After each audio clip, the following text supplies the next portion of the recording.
back to the party, everybody. I am your host, Lutch, aka the Indian Jesus, here to resurrect the second coming of common sense. How is everybody doing tonight? Want to give a shout out to the replay gang. Thank you so much for coming back, even though you missed the live party, the best part of the party. So make sure you are here every Monday, Wednesday, Friday, 8 p.m. Eastern, and sometimes whenever I feel like it. I just recorded a video just before this.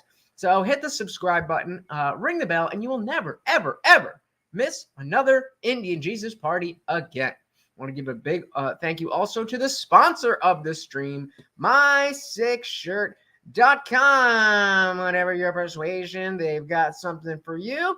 And of course, it's the only place to get your very own The Indian Jesus official merch.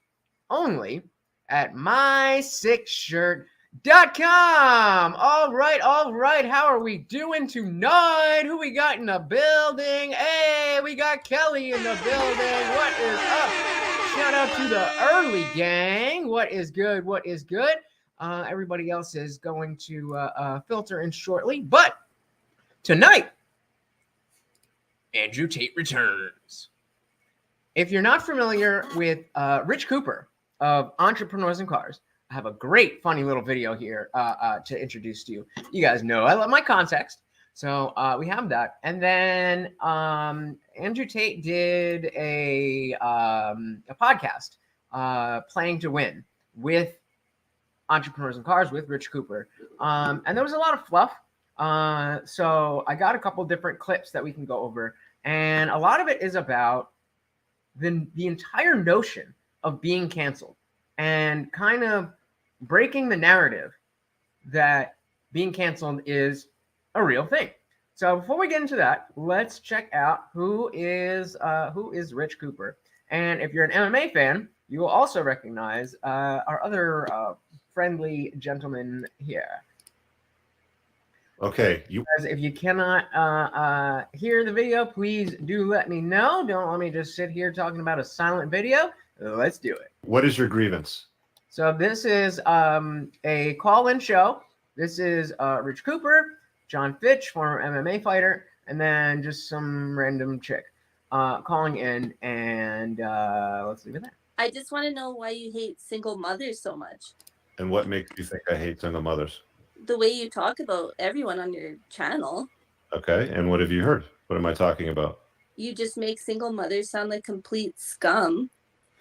Did you listen to the first 15 minutes of the video? Nope. I didn't. No, I didn't. Oh my. Megan, I'm not going to repeat it because I already covered it for the rest of the audience. I said in the chat to go back and watch the beginning and you'll understand it.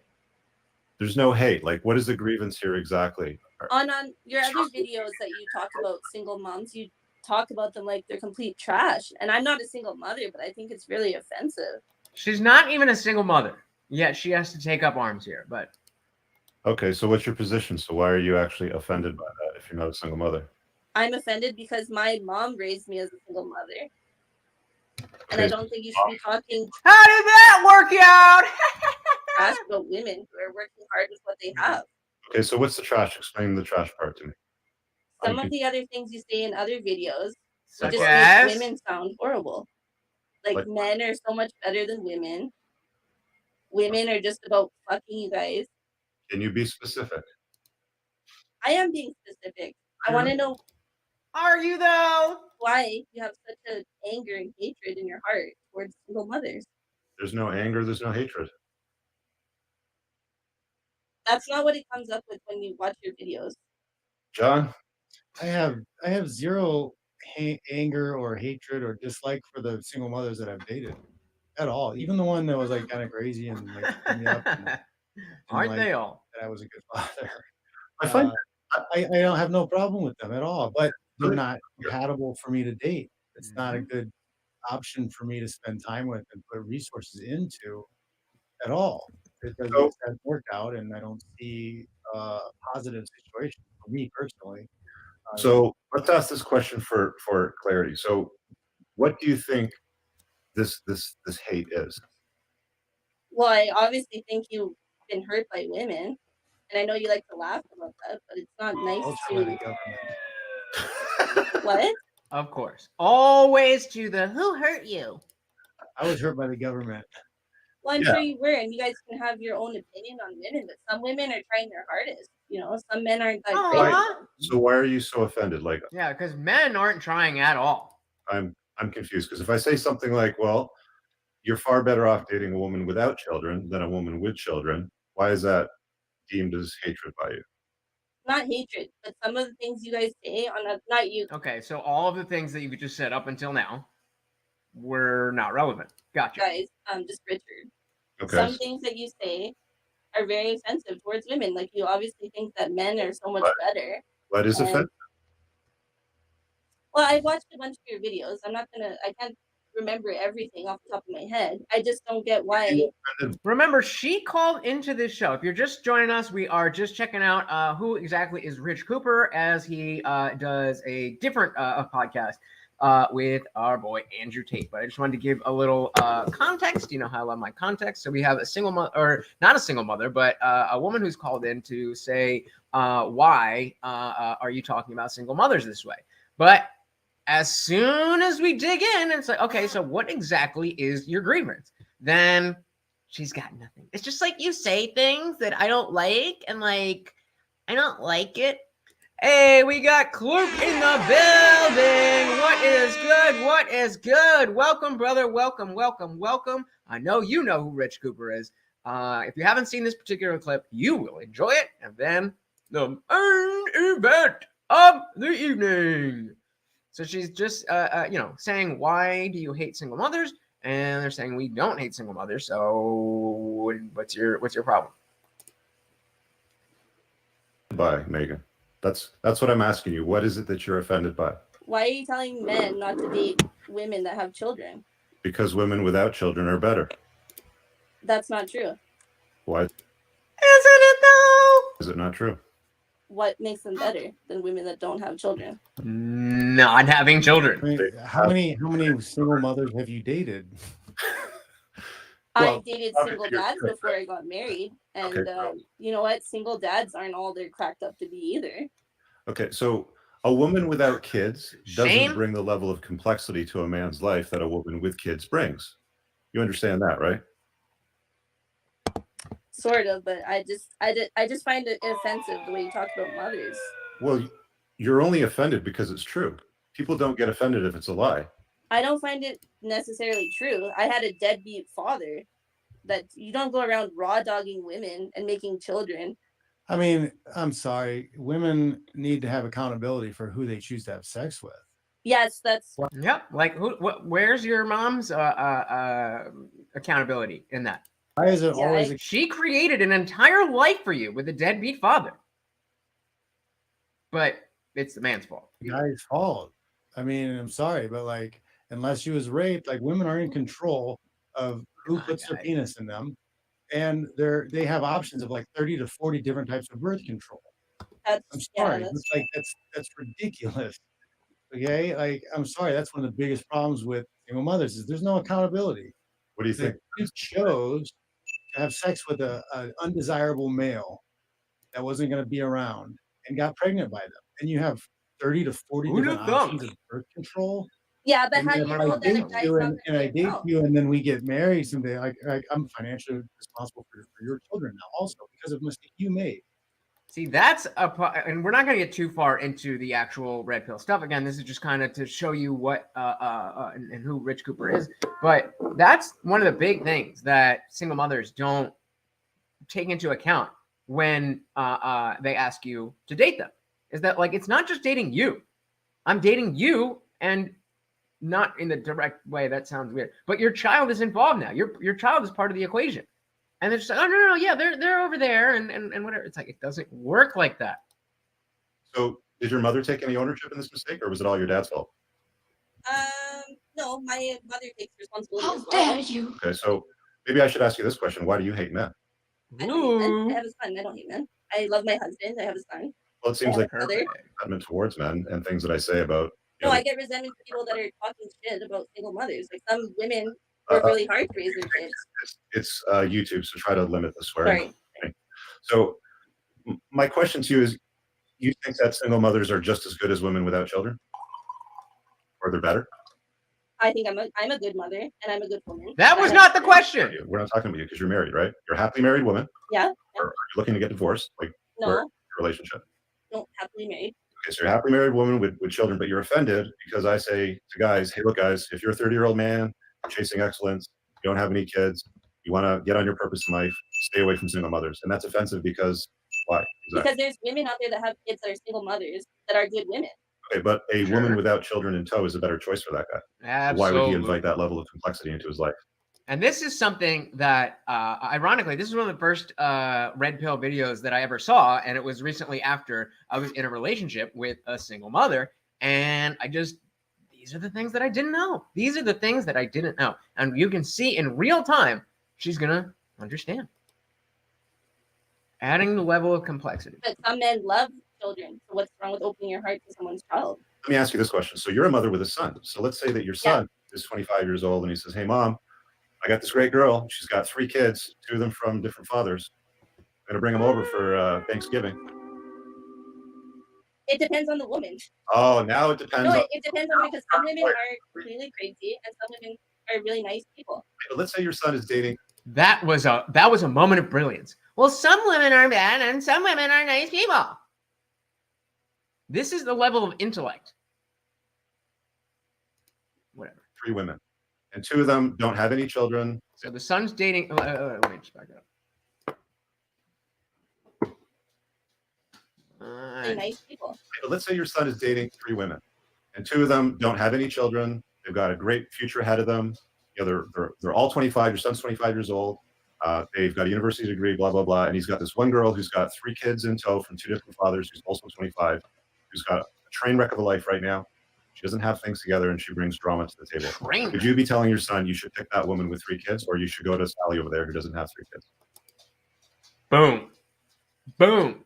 Click says, expecting to find a man just because you're a good mother is literally just the incel argument of deserving a woman just by being a good guy. That's actually a good point. But I would almost even say, like, the way... No, yeah, you're absolutely right. Because when the incel types talk about being a good guy, I don't really... oftentimes there's a subtlety to that. Like, oh, you're a good guy as long as you get exactly what you want when you want it. But if they're kind of, hey, you want it? And she's like, oh, no, thank you. Okay, well, F you.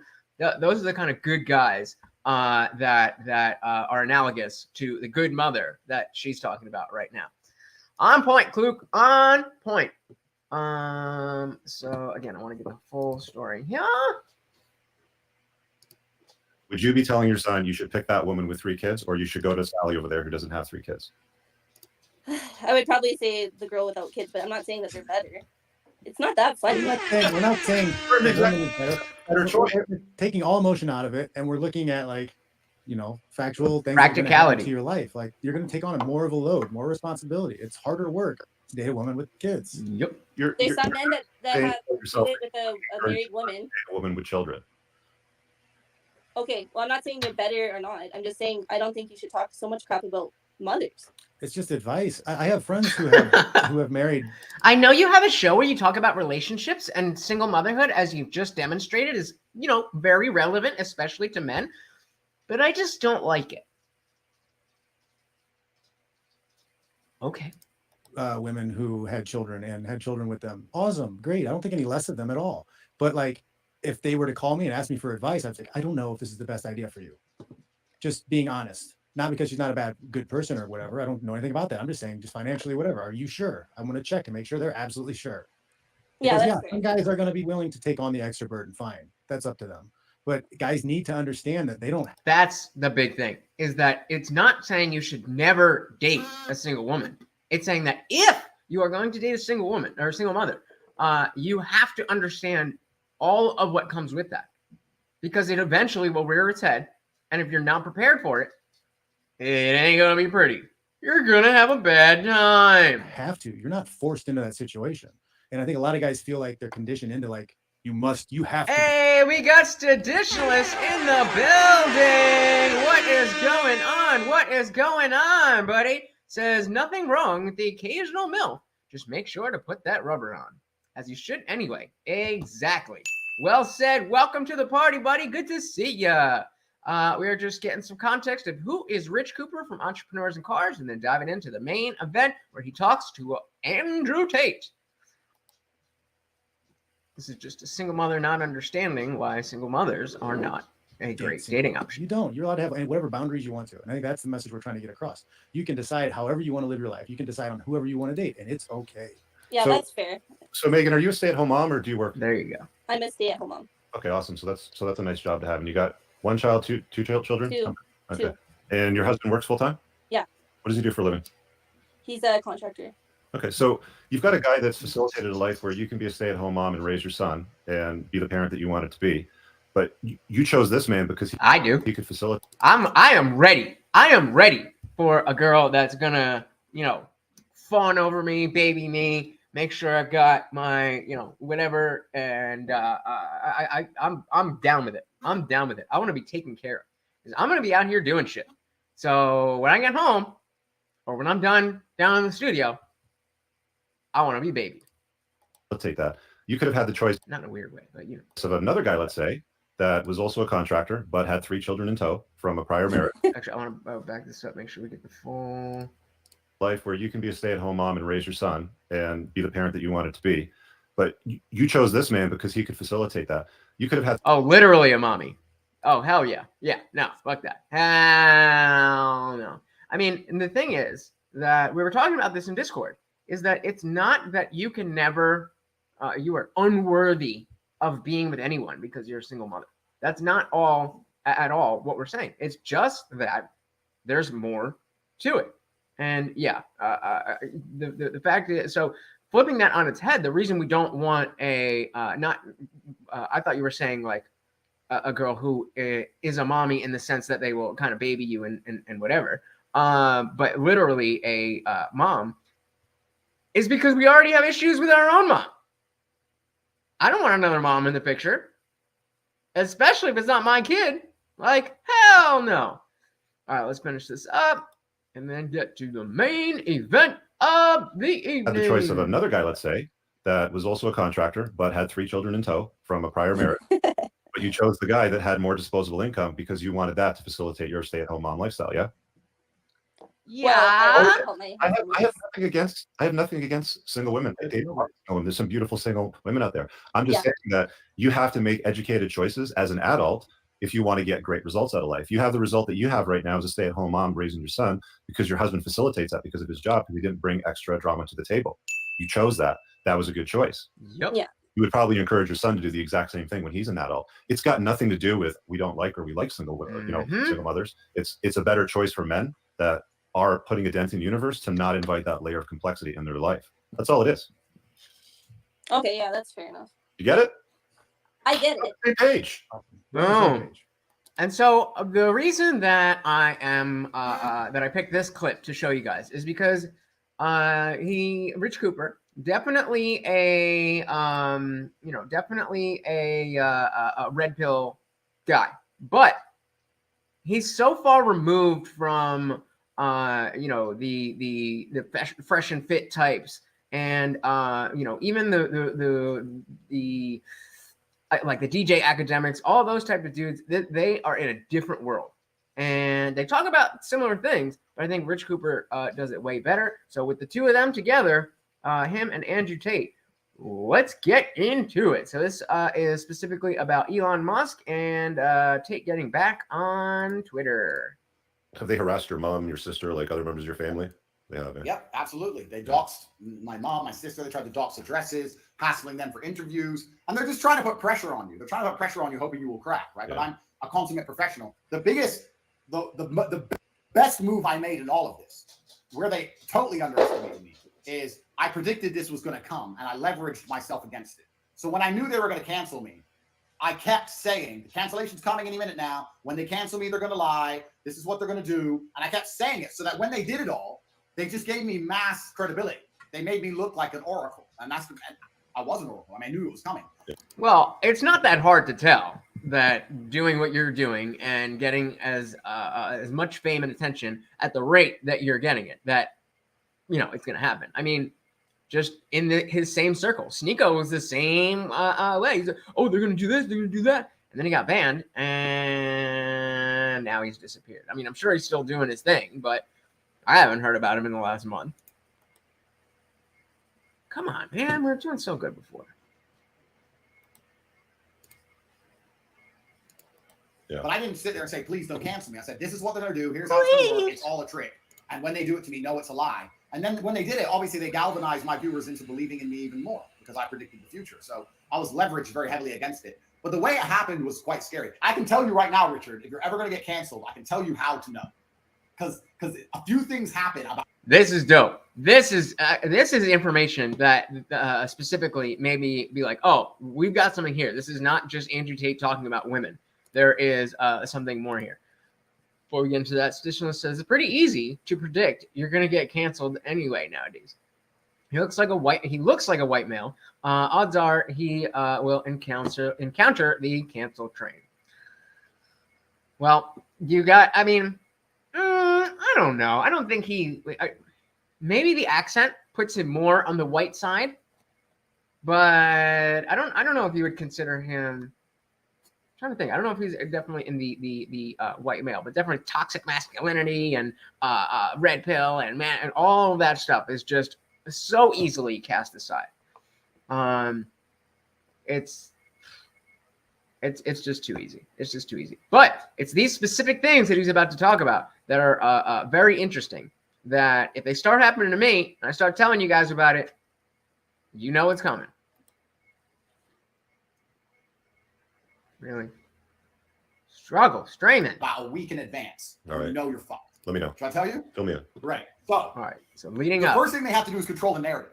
They Yep. have to make sure that, because a bunch of people, when you get canceled, are going to hear your name for the first time. You, me, anyone, right? Mhm. They have to make sure that when the people. And isn't that ironic? That very often people who are canceled, most people don't even know who the fuck that is. They only hear about the person because they are canceled. People hear the name for the first time, those people believe you are bad and you are evil. So they have to paint a narrative about you. So I woke up one day and 150 different Instagram pages of LGBTQ plus that influence. 150 different pages did a post about me with a caption, which was basically the same or slightly rewritten across 150 different pages on the same day. Bang. An organized attack from somebody. So that's likely not, just a random chance of 150 people. It's probably somebody who either runs all the accounts, which hopefully Elon is working on, or a group of people who are coordinating. Who are we going to take down next? Like, this is what people do. They think it's an activity to go after people. Sister says, hey man, I'm all for your encountering the cancel train, dude. It'll probably mean you went viral. Yeah, let those views and subscribers roll in. You know what? Cancel me! Let's do it. Hey, we got Mike W in the building. What is good? Says Tate was never that big. They canceled him before he could get bigger. He was pretty big, but definitely that was their aim, is to cancel him before he was able to get his word out there enough that people knew what was good with him. Because once you're a certain level, once you have, again, like he's just talking about, most of the people have never even heard of you before. So they have to do it before that happens, because if they don't, then people will already know what you're about. And so when they try to say, oh, you're a misogynist, you're this, or you're that, then it won't work. But that's exactly what he's going through, is the process of how to know you're about to get canceled. Welcome, Mike. Glad to see you. And I was like, okay, that's strange. Then about 150 separate accounts from the LGBT community attacking him in one day. 3 days later, every teachers union from Norway to Australia to the UK to Who knows what the teachers were saying? If somebody could put it in the chat before he says it, I'll give you a virtual kiss. But there was one specific line that I saw in many different TikToks and Twitter things and of teachers saying, my 11-year-old students are saying this is because of Andrew Tate. Who knows? Who knows what it is? Oh yeah, Mike. They definitely did not want him getting big like that. They definitely knew what they were doing. 100%, 100%. But what is the thing? He said the teachers' union, from Norway to Australia to UK. America, teachers' unions were coming out saying that young boys aren't listening in school anymore because they. Why? Anybody? I want to give you an extra second. Anybody know? You're gonna know it when you hear it. You're gonna know when you hear it. Well, that too, but not quite. Keep asking the teacher what color their brigade is. So the teachers union changing. But the fact that they all come in absolute succinct. If you ever have like one post that gets a bunch of traction on you, no big deal. But if it's happening in absolute succinctity with other posts, then someone is behind it, and the person behind it has the power to cancel you. So there was about 5 days in a row of orchestrated hits and then the cancellation. So they're trying to paint the narrative. Yeah, like I don't think people understand how much control these powers that be, the matrix, whatever it is that we want to call it, have over information. Like even I think some of us have a perfectly good understanding of how dire that situation is, but I do agree that most people don't have a fucking clue. And I think it's a good thing that, again, whether you love, hate, or are indifferent to Andrew Tate, this is a societal, cultural moment. He is getting canceled, but he's still being successful and relevant. And that is, again, regardless of what you think about Andrew Tate, that is very relevant to how all of us are living our lives. The Twitter files that were just released by Elon Musk, with what went on with Twitter during the last election, and you're only starting to see like the tip of the iceberg. Like there's more and more coming from that, and that, I mean, some would argue that that was information suppression. Some would even say that it, manipulated the outcome of the actual election. But they have a lot more control, and they've been exerting this control for a long time. And you're the first person that I've seen that's realistically stood up and said, hey, if you're going to shit on me, fine. I'm just going to keep speaking the truth. So let's go. And that's work. And again, whether you believe that what he is saying is the truth, he does believe in what he's saying. And so stand for something or fall for anything. For you, it's worked very well because it's giving you a platform and some interesting shows, right? It certainly worked for me very, very well. I think that I am fortunate to a degree. I feel like I was doing it at the right time, because now the matrix, I believe, is starting to crack. Like you said, with what Elon's doing, for example. After this scandemic, no one believes in the news anymore. I feel like I'm doing it at the right time. And the reason I say right time is not because I'm being so successful with it, but also because doing it at the right time affords some protection. So if I was doing this a few years earlier, when there was no other holes in the ship, they would be trying much harder to put a bullet in my head. But the fact is he's able to get on Rumble. They have so many problems now, like Elon's telling the truth. A whole bunch of people are telling the truth. It's getting more and more difficult for them to wrap it up. You can make one person be quiet, but you can't make thousands be quiet. And that's why I say now is the time for everyone to speak up, because it's the safest time ever to do so. Yeah, Mike says no one should get canceled unless they do something illegal. 100% agree. 100% agree. And that would make it so much easier. That would make it so much easier on the part of the company. They don't have this responsibility or perceived responsibility from the woke crowd that they need to do something about this. In the same way that if I go to Walmart and that's a bad example. Let's say I go to a public park and there's that's another bad example. I don't know, but the point is, if Twitter wasn't expected to take down hate speech and this speech and that speech and whatever, and we just as a culture decided that if you don't want to see something, then you block it. I don't understand why Twitter doesn't want to, Twitter, Facebook, all of them don't want to get that off their back. Hey, this isn't my responsibility. You don't like it? All right, whatever. Advertising and all this stuff. If they had just established the fact that this is a platform, we are not publishers. What people say on here they're allowed to say, as long as it follows the law of the land. If you want to advertise where everybody is watching, go for it. If you don't want to advertise where everybody is watching, then don't. That's all that needed to happen. That's all that needed to happen. That's not a slippery slope. We have So no, unless they say something or do something illegal. Why? How is that a slippery slope? We have laws. Things are either legal or illegal. How is that? What's the slope that we're slipping down on that one? I'm not sure what you mean by that. Because I 100% agree with Mike. If safety was a concern, but yeah, it's certainly working out well for me. I mean, I've moved platforms. Obviously, I've moved over from YouTube to Rumble now, and I'm doing very well there. I've been very successful on Rumble. So that's, I can't complain. The CEO of Rumble, Chris, is a true patriot. He's a hero, and he came to me in the cancellation and said, "You can say whatever you want. Don't care." Chris is a Canadian from Toronto, isn't he? Yeah, man, he's an awesome, really good guy. Canadian. He's Canadian, and but he's certainly for the cause. And lots of other people are moving over to Rumble now as well because they're understanding that it's a matter of time until YouTube cuck out on basically every channel. Yeah. So I've been good there. Now I'm obviously back on Twitter. Meta have not given me anything back yet, but there's already talk about me being being reinstated on Instagram. So they're looking to put me back. And I've kind of... He's coming back! I wouldn't want to say I've beaten the cancellation, but the negative effects are slowly wearing off, the visual negative effects. Once I beat all this imaginary garbage court cases that are going to come, then all in all, it's been a positive for me and for my brand. But yeah, it was also unnecessary. It had to be done because I knew that the Matrix only needed a crack. Everyone was pissed off with them for a very long time. Someone just had to put a crack in the dam and the pressure would do the rest. And it's kind of frustrating that he uses the Matrix analogy because it kind of makes it sound a little bit cheesy. But everything he's saying is exactly right about, you know, the way things work and how society operates and all this. We had this idea of you can't do this, you get canceled, and all of that going down the line.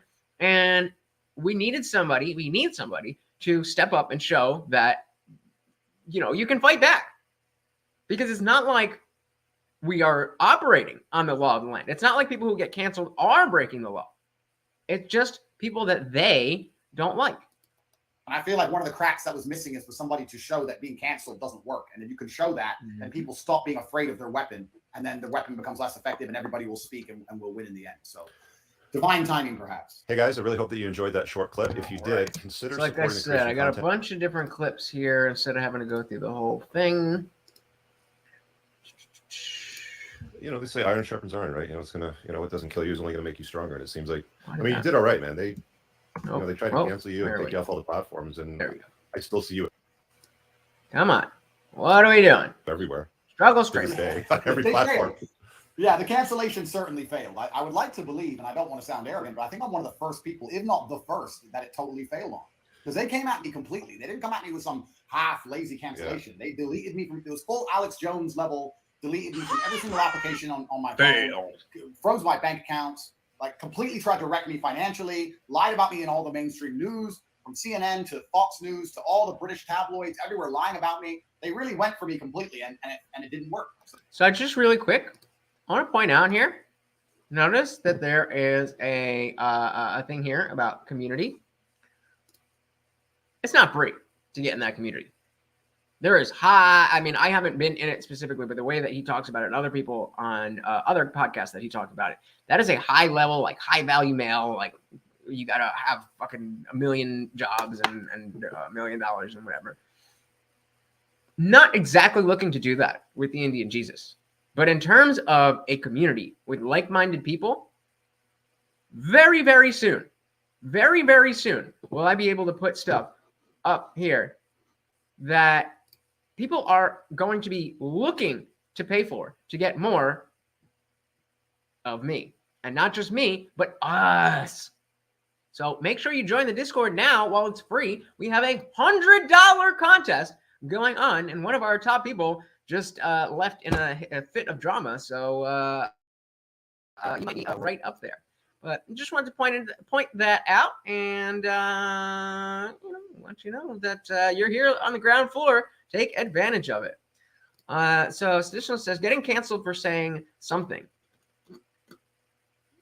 What things are cancel worthy then? Saying was a great guy. Say drink bleach will cancel. What Mike was saying. Where do you draw the line? The law. Are any of these things illegal? Then you have your answer.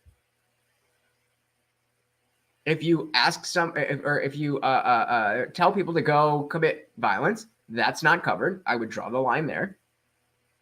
I think specifically when it comes to online activity, I do believe doxing can fit in there.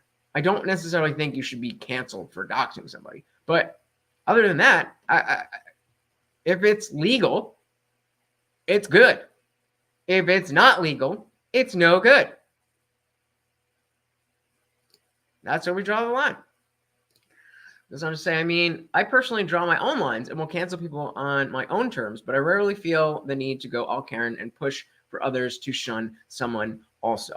Well, that's because you are a mature adult and you don't need the things that you like to be perpetrated throughout the entire society in order for you to feel validated. But unfortunately, we have too many people who are little children and need to be validated by everybody they know and people they don't know in order for them to feel like their opinion is valid. And it's sad, but you know, more people were like you, then we wouldn't need this whole cancel culture shit would not be anything. It's not like I've never blocked anybody. It's not like I've never, you know, I mean, we all do it, and that's fine. That's not cancel culture. That's the way it should be. I have the choice. You have the freedom to say whatever you want, and I have the choice not to listen to it. End of story. So that's kind of interesting for them to see their own weapon fail. I just don't know how they're going to handle that. Yeah, it's like, I mean, who have we seen canceled? Alex Jones, Milo Yiannopoulos. There's quite a few that I've seen. You know, Trump. You know, and Milo was almost back, but I don't know what happened. But it seems like maybe Ye was a little too much for him. Quite a few that I've seen deplatformed, but you somehow managed to continue to put out content and messages and get on I mean, like the podcast that you've been on have been off the chart. I mean, I to this day, one of my favorite ones is the Your Mom's House podcast, and I told you this after you finished it. I think you have I did not know he was on Your Mom's House. Hold on, I have to make a note of that. I don't know where to do it. If you guys don't know Your Mom's House, it is a comedy podcast with Tom Segura and his wife Christina P, and they're hilarious, and they usually watch a bunch of weird videos and try to be like, what do you think of this, guest? Isn't this so crazy and weird? So definitely gotta check that out. That's gotta be hilarious. for comedy, and it's probably one of the untapped, tools that I think you're probably gonna lean into a little. Come on, what the fuck? A little bit more because you're fucking hilarious, dude. Like, you're a funny guy. Thanks, bro. And I do my best, to use it when it needs to be used to get the message across. But yeah, it's interesting you say that because the people who've been canceled at my level, there's only 4 or 5 of them. I think I'm the 5th. And yeah, I'm the last one who's managed to stay all over the social networks. But the problem is that comes with its own issues, right? Because when the Matrix cancels you, it goes in 3 stages. First, they try and shut you up. If that fails, they try and put you in jail for something you didn't do. And if that fails, they kill you, right? So slowly we're moving on to stage 2. They've attempted already to raise some bullshit. Like in the height of the cancellation, when they were lying about me all over the news, they were calling up reporters, whoever these reporters are, managed to find details of my ex-girlfriends, and we're calling up ex-girlfriends saying, do you have anything bad to say about Andrew Tate? We'll pay you £100,000 for a story, which is... That's so dirty. And I get, like, journalism, Andrew Tate is the guy. Like, if you can get that dirt, that is your job, but that's so grimy. Effectively a bribe, right? You're Yeah. effectively bribing them £100,000 to say bad things about me, trying to raise... Because their biggest problem with their cancellation is that I'm somehow dangerous to women, but there's not a single victim or a single woman who's come forward. In fact, every woman who's come forward is saying the opposite. There's a bunch of hot girls coming forward saying Tate's a nice guy. So they're like, oh shit, we need a victim here. So they're trying to buy victims, and that failed. The victims are the teachers who can't get their classes together, and because every 11-year-old is asking about a Bugatti, but I guess that just goes away, right? Even my exes stuck by me, which actually surprised even me. If you ask any man if you ever contact your last 20 exes, would they stick by you for $100,000? And most of the time it's no. So that failed, and now they're looking at new avenues. I wonder. My most recent ex, I really don't know. I mean, I really only had like 3 serious girlfriends. I dated around, but I don't know. Wait, I'm gonna make that a poll. Would your most recent ex vouch for you with $100,000 on the line? Would your most recent ex, well, let's say, which is a F you over, or okay,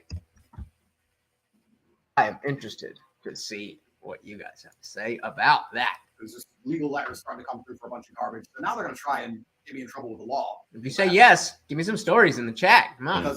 Because I failed to be. It happened in Canada. You know this very well. They couldn't get the truckers to go home. So all of a sudden they're all in legal trouble, right? All of a sudden they're getting tax audited and this craziness and that craziness. And debanked. And what was the other big thing? I think it had. I forget what the other big thing, but yeah, they were getting truckers for being in their truck. We're getting debanked. Where there's no freedoms and all of that. What does that have to do with the Jews? It's what they do. They weaponize the law against you, and they're going to try that one next. So what sort of legal strategies are they coming at you with? So yeah, they're going to. I started getting legal letters now for strange things, revisions of tax returns. It's fine. I'm completely legit there. Speeding bullshit, driving license infringements, car tax thing, like I'll pass. Stupid, tiny, dumb shit is all starting to come through at once. Someone has looked at me or is looking at me in multiple countries trying to find anything they can nitpick at, send me a letter for it to get me in trouble for. And it's a message, it's a warning. It's a warning that everyone is guilty if we want them to be guilty. We've told you to be quiet. You're not being quiet, so you're going to have to pay the price. And I think that's their next attempt on me, is going to be a legal attempt. But the problem is all of this is a PR war. This is what most people don't understand about the world. It's all a PR spin. Mm-hmm. Even if you look at America. Yeah, he's 100% right. This is all about what can you get the people to believe. The truth does not matter. What was that movie? It was some I can't remember. I definitely put the desk was there. Some movie about it. It doesn't matter what's true. It matters what you can prove in court. I don't remember that, but that's what it is. And it's, in this case, it's the court of public opinion. Mike says, these platforms act like publishers, but they say they're not. Exactly. They say they're not because they don't want to be they don't want to be legally bound by being a publisher. Yeah, this is the Section 230 stuff we talk about all the time. They want it both ways, act like a publisher, but they say they're not. This is the biggest thing that is creating this culture, this cancel culture. And that's why I was saying, I agree with you before when you're saying it should just be by the law. Because then the woke lefties can get mad at the people saying the bad stuff. But they have no grounds to be mad at Twitter. And therefore, Twitter has no reason to capitulate to them. By taking on the responsibility of acting like a publisher, then you put yourself in the crosshairs of the woke people who are like, well, how come you didn't take this down? And instead of just being like, because that's not what we do, just fucking block them, leave me alone. They're like, oh yeah, we gotta take it down. And every day it's something new. Come to find out, when it comes to fucking child prawn, they're just like, we got election deniers and anti-vaxxers to deal with. Get the fuck out of here. It says, truth has always been written by the victors. Well, history has always been written by the victors. Truth is objective, but history has always been written by the victors. Back in the day, you did so by slaughtering other armies. Nowadays, you do it by canceling individuals. Exactly, my friend. Exactly. America start all the world's wars, right? But it's not because they're so good at waging war. Obviously, that's part of it. They don't start to lose. But it's also because they're very good at controlling the narrative and psyoping people into believing these wars are necessary. And that's what they do. When they cancel. What were we just talking about? It's not about what's true. It's what you can prove in the court of public opinion. Me, they really tried hard to convince the population that I'm dangerous and I deserve it. And that failed. But even if they were to get me in some kind of legal trouble, they're going to try again with the media machine. Andrew Tate, well-known misogynist, thief, whatever they're going to say. Thief. And they're going to try and convince the world of it. And I think that the problem they're starting to come up against is that people don't believe them when it comes to me. Because everyone knows that what they did to me was unfair. And as soon as they say my name, they just think they're lying about it. That's bullshit. And that's the problem they're facing. One of the things I find hilarious is the narrative that you're a misogynist, right? Because you'll see these stream interviews. You've probably seen them as well, where guys will take your content and like read a line and be like, okay, well, this person said this, so what do you think of it? And then the girls will be like, oh yeah, I really like that kind of guy. So, and then they'll say, well, that's Andrew Tate. So what do you think? Oh no, he's a misogynist. And then he'll continue. I have not seen those. I thought he was going to go down a different road. I have not seen those where you have somebody saying, well, what do you think about this point? I'm like, oh yeah, I kind of creeped out. Kind of like the first clip we watched with John Fitch and Cooper talking to the single mother. that she came in all hot and bothered about how they were discussing single mothers. But by the end of the conversation, which is only 10 minutes, she's like, yeah, okay, I guess that makes sense. You want to say, well, can you define a misogynist? And they can't. They're just like, no, I don't like him because the narrative, because the mainstream media, because the Matrix told me not to like him, sort of thing. So it's funny how people just sort of conform to what they're told to sort of like lean into, like Andrew Tate, bad man with cobra wrapped around his arm, Batman, right? You know what? And that's, if you guys know Timcast and Seamus Coughlin of Freedom Tunes, he came up with it. I don't know if he came up with it, but he popularized the idea that these people who don't really pay attention are just like, I like good thing, you like bad thing, and that's their entire political platform. Whatever the issue is, no, I like good thing, you like bad thing. I'm a good person, you're a bad person. That's the extent of their political intellect. And what's crazy about it is this. What's crazy is these people who dislike me have an emotional response. It's not even a logical response. If you ask them about me, they go, no, I hate him. Why? He's mean and I don't like hearing the truth. Hate is an emotion, right? They feel something. And what actually is quite interesting to me is that the Matrix itself is convincing people to have feelings, to have emotions for reasons they do not themselves understand. They can't explain what misogynist is. They can't say anything I said. They don't know why they're supposed to dislike me, but they still have a strong emotional response. And this goes to show the power of the programming. If the Matrix can convince you to feel hate, which is a very visceral, very strong emotion for somebody, and you don't even know why, that shows how completely and utterly programmed you are. And most people are walking. How do you argue with that? If you hate something and you don't know why, that shows that you're programmed. How do you argue with that? Through the world, programmable to this degree. And this is how you have the world's worst things, the worst things in history that have ever happening, because people are convinced to hate somebody or something or some group. They don't even truly know why. There's no logical reasoning, but the programming's been installed. And these people are slaves. They're slave-minded, because if they thought for themselves, they'd realize they have no reason to dislike me. And the whole misogynistic bullshit, because it is bullshit, it wasn't because of anything I said. It was purely because of the influence I had, because I was large and because I was a masculine man who said, don't take shit. They were just looking for an attack angle, and it was a weaponized virtue. I think they were trying to look for a reason to get rid of me. So I don't necessarily think that it's impossible to not like Andrew Tate. That is a very rational opinion if you understand what it is that you're disliking. It's the thing we were just saying where you hate something and you don't know why. So it's not if you don't love Andrew Tate, you must be crazy. Blah, blah, blah.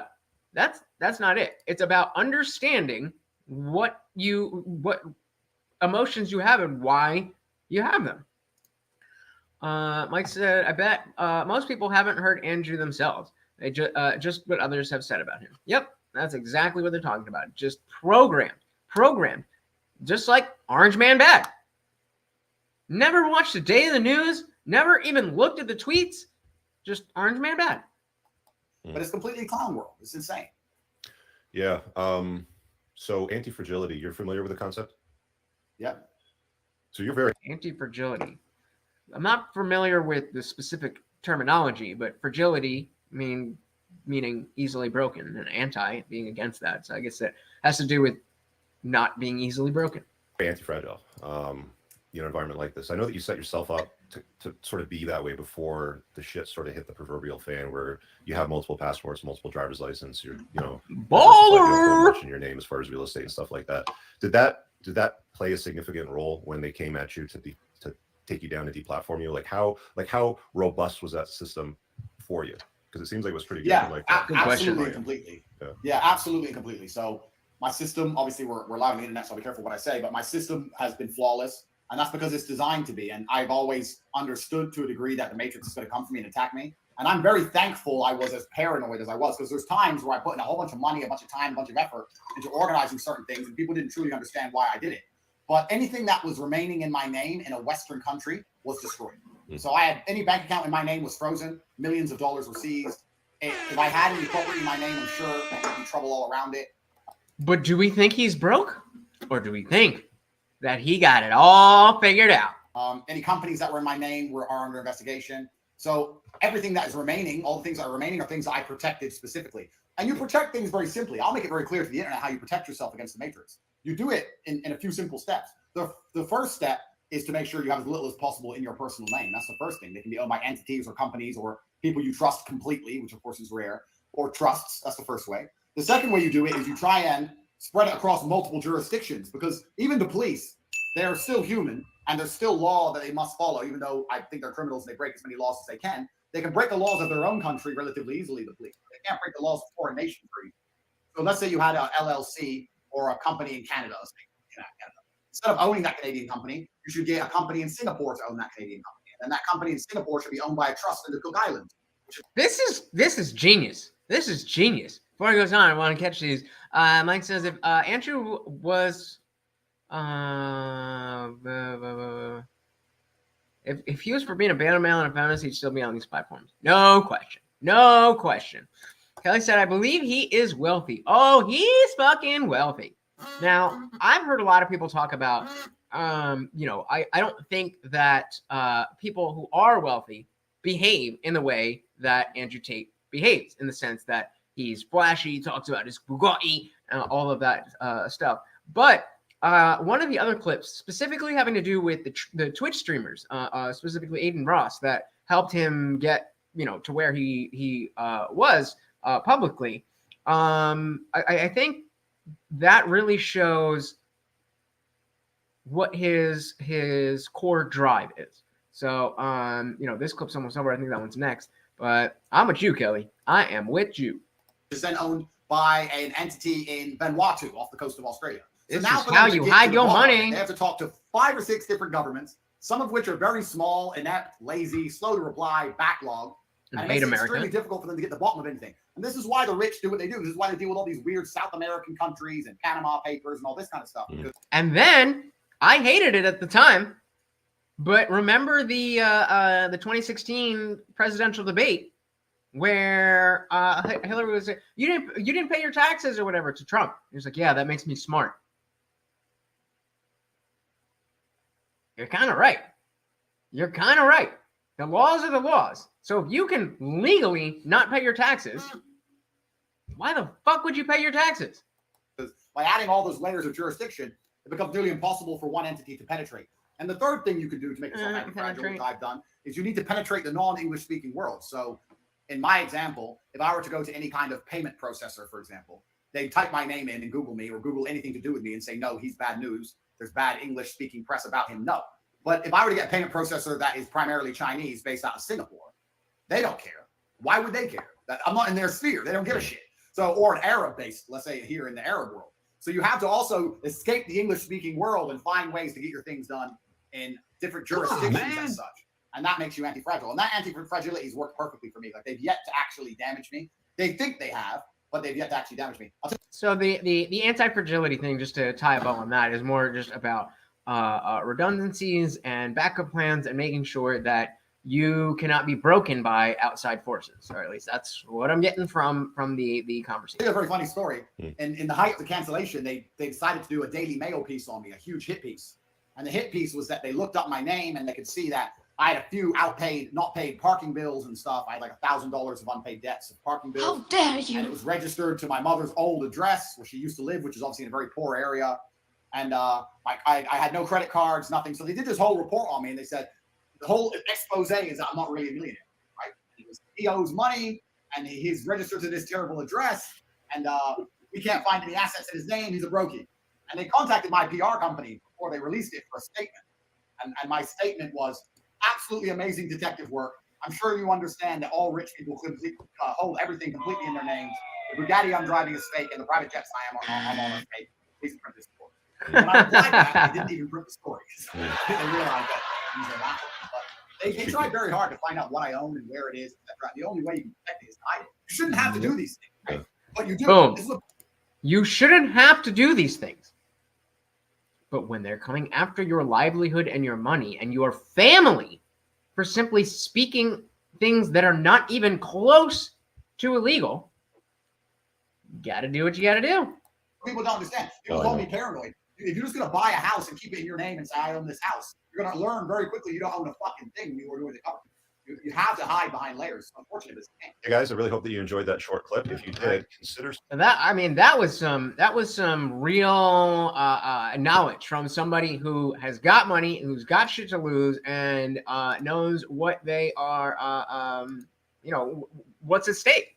So I don't remember this one specifically. We're talking about the World Cup. It's only 3 minutes. Let's see if it is. We can skip it if it's not that important. I got a couple comments here. Mike says Trump also told Hillary she should change the tax laws when she was in Congress. Exactly.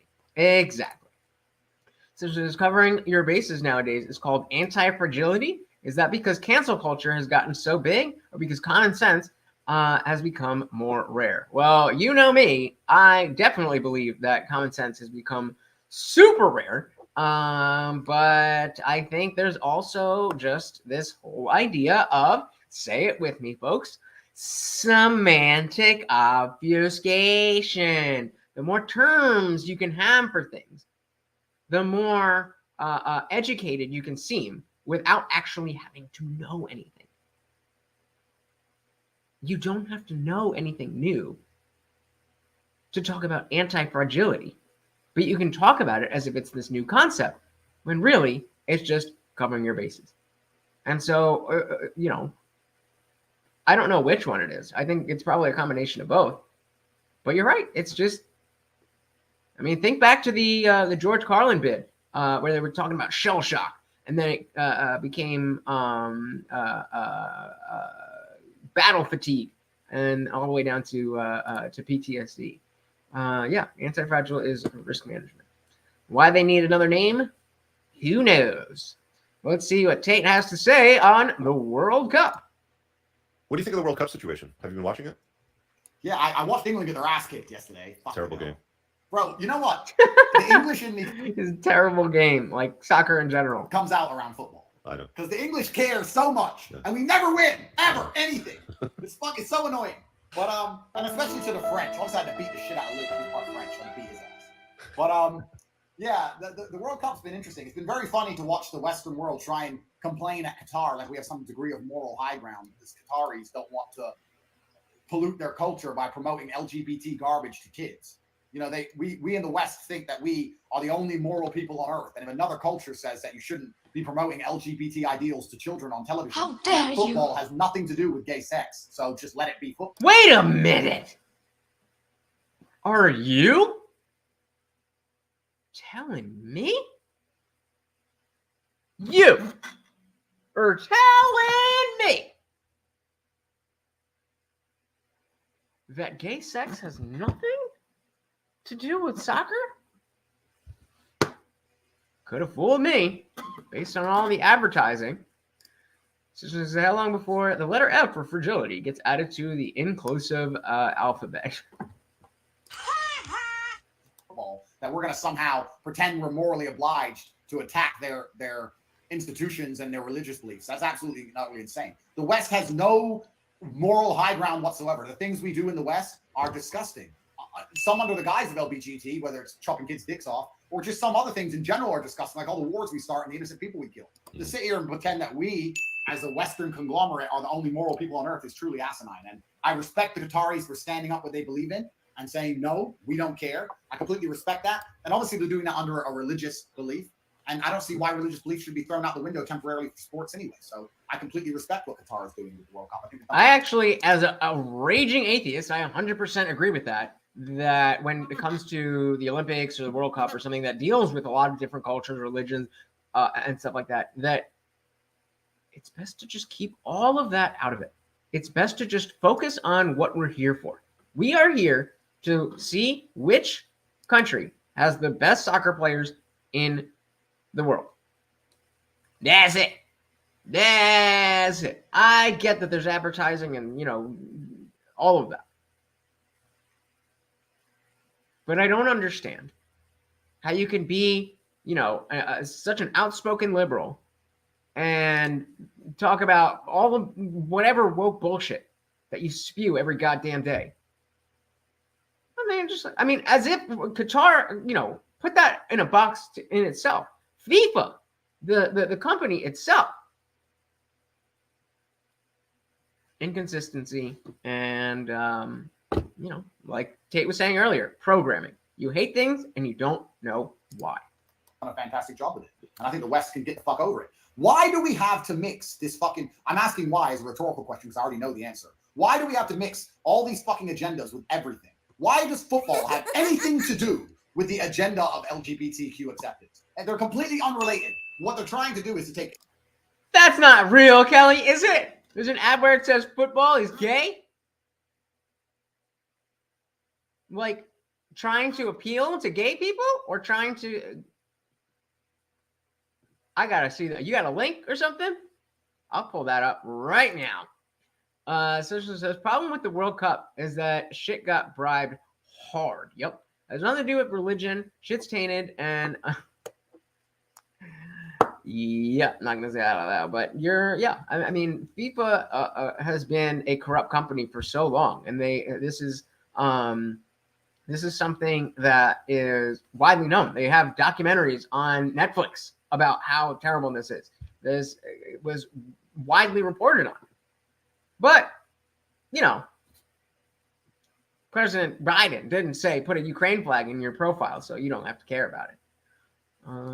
Yeah, check it out. I mean, that's all right. If you're wrong, you're wrong, but it's real. I want to see that. That would be great. That'd be hilarious. Anything which is remotely popular and slap this garbage on top of it. So you can't be a normal football fan now without also supporting the garbage they want you to support. The majority of football fans don't give a fuck about this shit. So they just mix the two together. It's like putting the vitamins into Coca-Cola so you have to fucking swallow the medicine, the poison. And it's bullshit. And they're doing it on purpose because, like we said earlier, they're trying to drag men down. They're trying to do everything they can to remove the idea of the traditionally masculine man because he's prepared to defend an ideal. They don't want any ideals defended. They want us to sit there, bend over, and take anything we're fucking given. So they take anything which is remotely masculine that's left, like football, where groups of men play football and watch football and traditionally a masculine enterprise, and they take this garbage and they slap it on top. It's fucking insane. I'm glad Qatar told them to get fucked. Yeah, it's it's a clown world, man. I've said for years now the the pacification of the West is well on its way to, and it's going to continue. I don't see it lightening up. They're now trying to impose these beliefs in countries where they don't accept them. Yeah, man, just drop it in there. We could pull it up during the show, or we could do it later. But yeah, he brings up a good point. It wasn't necessarily groundbreaking, doesn't have much to do with his cancellation specifically, but he's right. So this clip is the one that I was talking about, where he mentions Aiden Ross and the other the Twitch streamers that helped him get some popularity. And for those who say that he is completely lying, or if he's full of shit, or whatever, just check this out and see what you think. Just don't shit. I've got people in the chat here asking about this kid Aiden and a few other the younger like Twitch streamers, and just like you've had a lot of interactions with these guys since you blew up on the internet. It seems like that's the main. And remember, we covered the first thing I ever did with Andrew Tate was when he was on with, I want to say, what was it? XQC, the Twitch streamer, and he was on with Aiden Ross. And then I don't watch Twitch like that, but I do pay attention to what's going on in the online world because it's my job, or it's hopefully gonna be my job soon. So that's what they're talking about. So if you remember when we were talking about that, it's those type of people. Like I think my demographic's a little bit older than you, probably because I'm like 15 years older than you. But like a lot of these kids with Twitch streams and YouTube channels with like fairly large audiences, you've connected with. What are they missing in life? Like, what is it that they're doing? Everything. The new generation, Richard, is fucked. It's incredible. Let me ask you a question. Before the internet, did you ever know a 20-year-old self-made millionaire? No. These kids aren't supposed to have this much money. They're dumbasses. They're children. Before the internet, the idea that you could become a self-made millionaire at 21 was absolutely impossible. No one would even take you seriously in a business meeting. It couldn't be done. But now it can be done. So you're giving all these kids money and clout and attention. What do you think they're doing with it? Dumb shit. Gambling, drugs, buying girls presents, hanging around with hoes, stupid shit. OnlyFans. Lost. Their souls are lost. Their hearts and minds are lost. They don't have any experience. What did we say earlier? That money. I want to stop and give commentary, but I mean, man is just fucking preaching right now. Amplifies. We're amplifying children. What do you think they're going to do with it? Children shit. They're fucking clowns, all of them. Every single person I've ever spoken to on Twitch, without exception, is a fucking clown. None of them are serious people. They don't take themselves seriously. They don't take their income seriously. They're not even smart enough to sit and go, I'm making all this money at 21. Let me really buckle down for a few years and set myself up for life. That's one of my biggest, I don't want to say regrets, because I wasn't really thinking about YouTube and all that stuff, though I was watching a lot of it.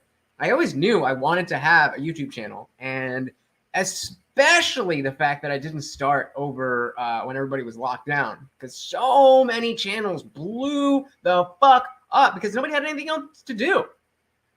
I could have easily streamed 4 or 5 hours a day, and I just did. And even if I wasn't doing that, you know, because I started with the book podcast, and everything is pushed back. And now I'm, you know, a little over a year in, getting close to monetized, but not there yet. And if I had just started earlier, I could have been, who knows? Who knows? And I was 30 during the lockdown. And so these kids are in their early 20s. No, they're too busy fucking, oops, I'm late. Oops, I was drunk yesterday. Cancel stream. Oops. They are children. Total. Never.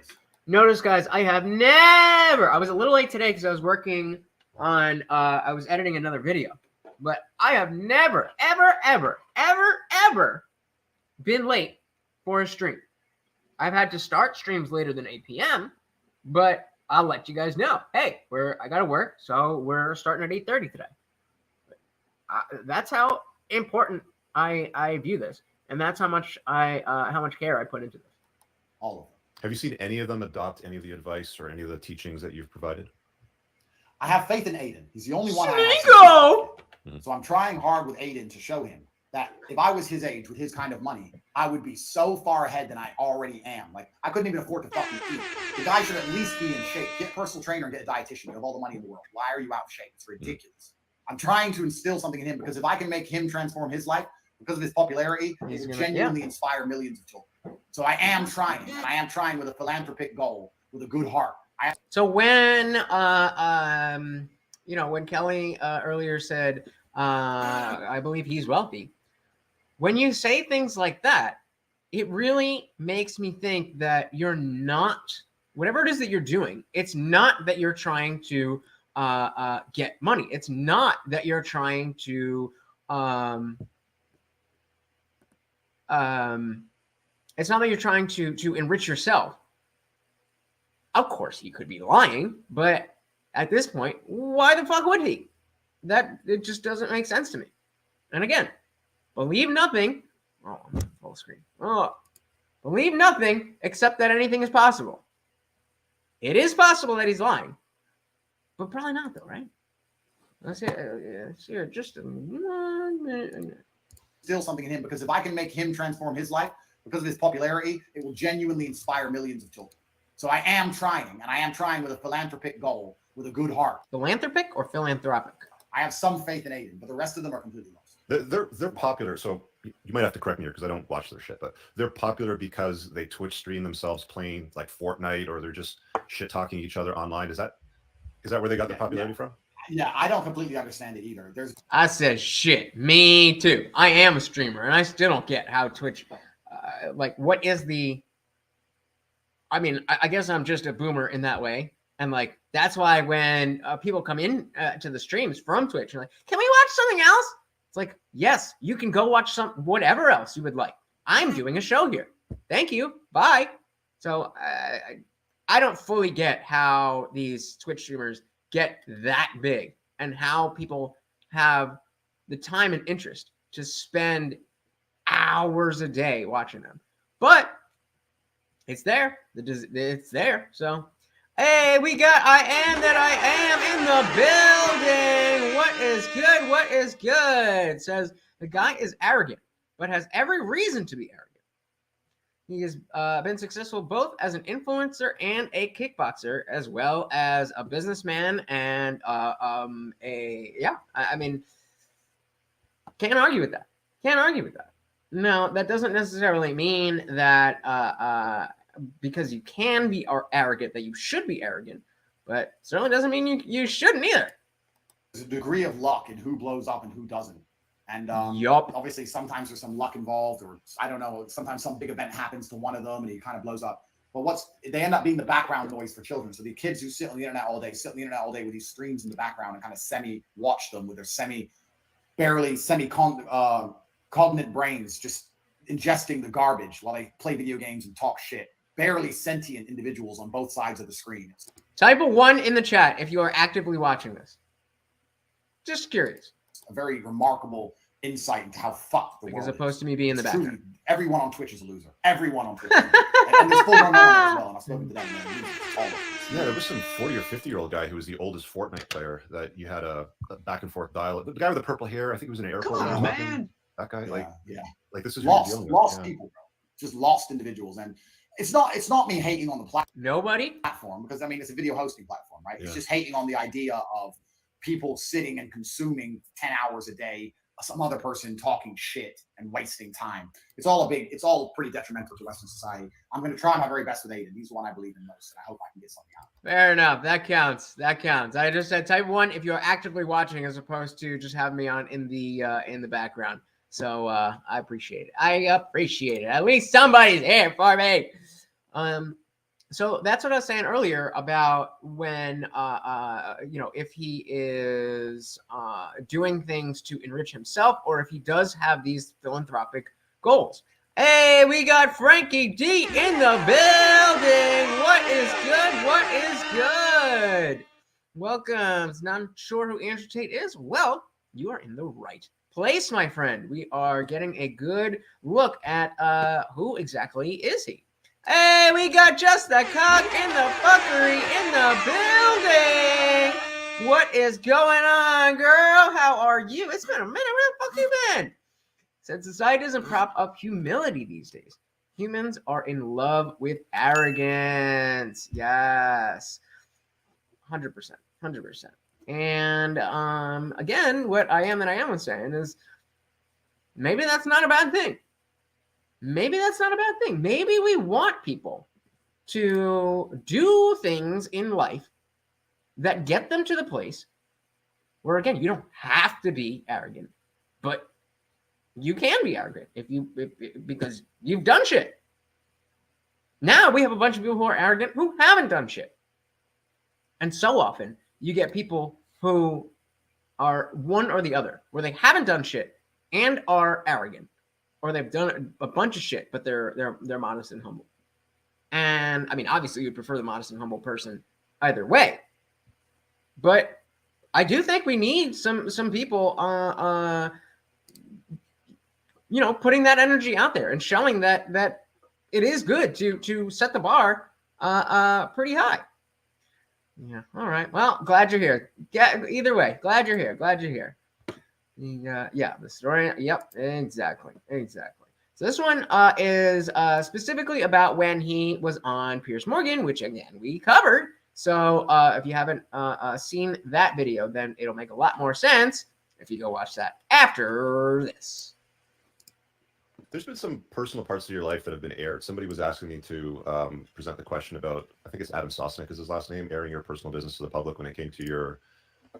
I mean, Do you want to talk about that a bit? Yeah, I mean, I met Adam and I met Patrick Bet-David. They were both really nice guys. They seemed nice to me. I think Adam has made an apology since. He regrets saying what he said.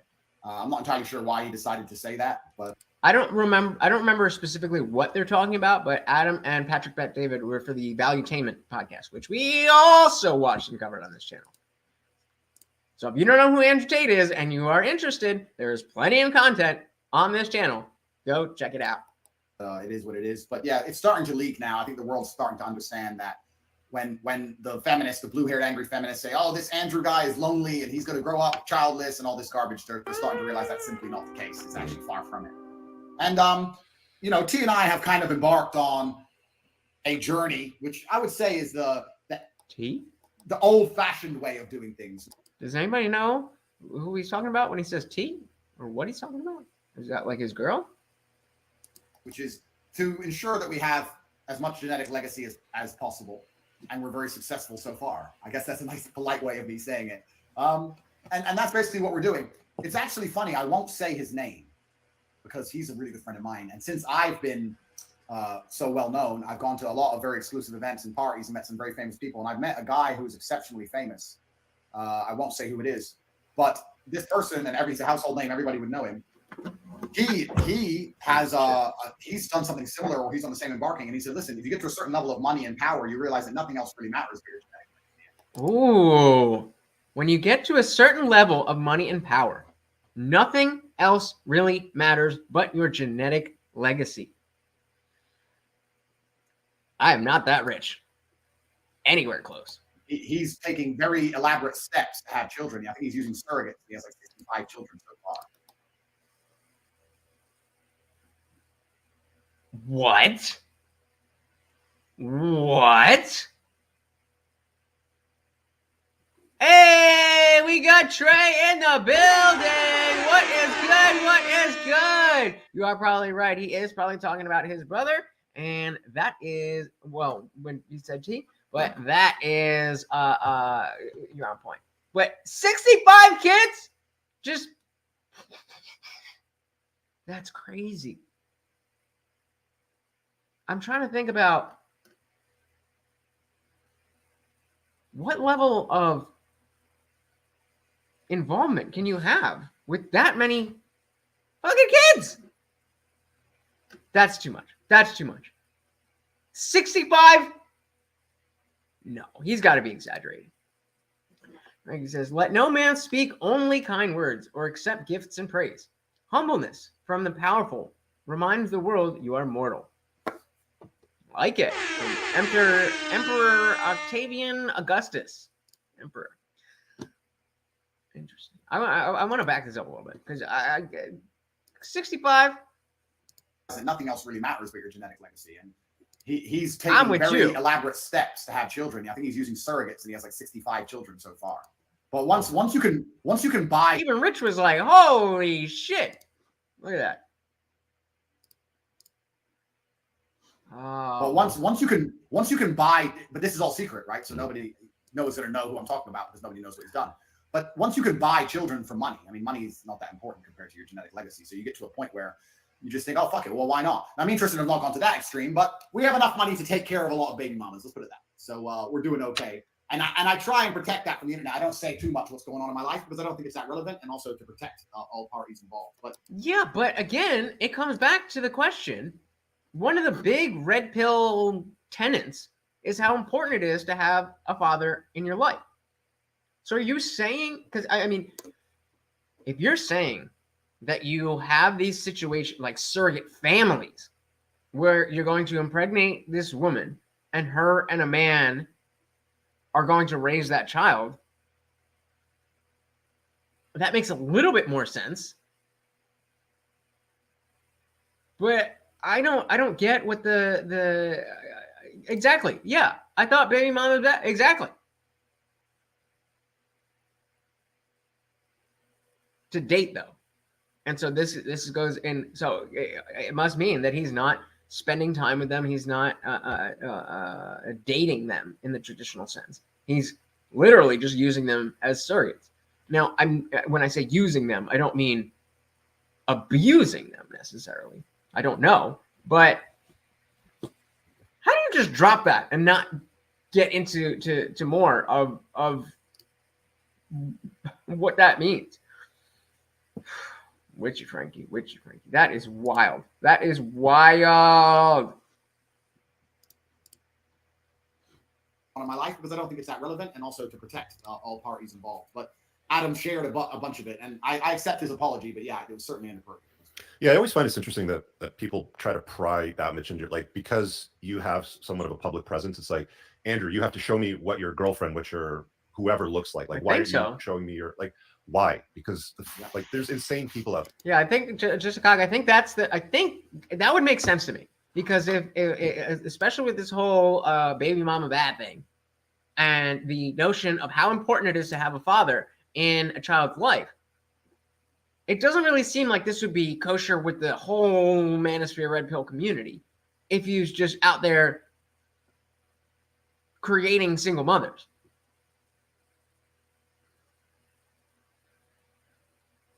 So it does make sense that if you, like he's talking, money means nothing when it comes to your genetic line. So if you do have that much money and you do care that much about your genetic line, then it doesn't not make sense to pay a family to have your child. And I mean, you don't even need to, it's not like you even need to physically have sex with them. Because again, he's not talking about enjoying himself. He's talking about extending his legacy genetically. So he could send a sample to, you know, a family that is looking to, let's say, dude can't, you know, dude's got no swimmers. And they're like, well, I mean, there is this rich, handsome kickboxer who's willing to just pay us to raise a child. I don't know. I mean, I guess that must be the situation. But that is wild. That is wild. There's a reason why you don't share certain information publicly. Like there's certain parts of a man's life you want to keep private, and it's advantageous to you in that relationships or those relationships to keep it private. People just don't seem to understand. They think that just because you're there, that everything has to become public, and they have a right to a window into your entire life. You were talking to Piers Morgan about it during that interview. Where guys, I'm 1 like away from 10. Can we feed my ego and hit the like button? If I can get those 2 digits, then that would feed my ego. He was asking about, you know, if you were married and you're like, I could or I couldn't be. Like, why would I reveal that information? Can you talk about that just a little bit more? Yeah, absolutely. Because what these people are doing is, let's put it this way. They don't give a fuck, do they? They're not interested. They don't want to send us Christmas cards, do they? They don't want to they don't want to send presents on our birthdays for us and our girlfriends. No. They're looking for attack vectors. That's all they want is an attack vector. They want something they can use against you. This is something that because I, you know, like I said, I watched these before to make sure that we have something to talk about. And that was something that, as somebody who's very open with you guys, you know, now that it's a small channel, there's a few of us here, it's one thing. But I realize as this starts to grow, I'm going to have to start learning what parts of myself I can really share. And over everything, I want to maintain the level of authenticity I bring to my work. But exactly what he said, they don't care. They're looking for attack vectors. There's no other reason they would possibly give a fuck. Yeah. So it's foolish to sit there and give it to them. They try and entice it out of you with ego attacks. Well, if you're so smart, where show me your girl, is she even hot? All this bullshit. Listen, that is a weak attempt to try and inspire your ego into making you make a bad decision. But they want attack vectors. They want you to show your weaknesses. Hey guys, I really hope that you enjoyed. All right, so we got a couple more here. Might not be the longest show tonight. So this was Andrew Tate. Women will always be a weakness for men. The truth about women is they are always going to be a weakness for a man in every possible regard. Like, let's take very simple examples. If I were to get arrested, I have no concerns. No problem. I know how to handle it. If a woman close to me gets arrested, the first thing in my mind is, fuck, what's she going to say?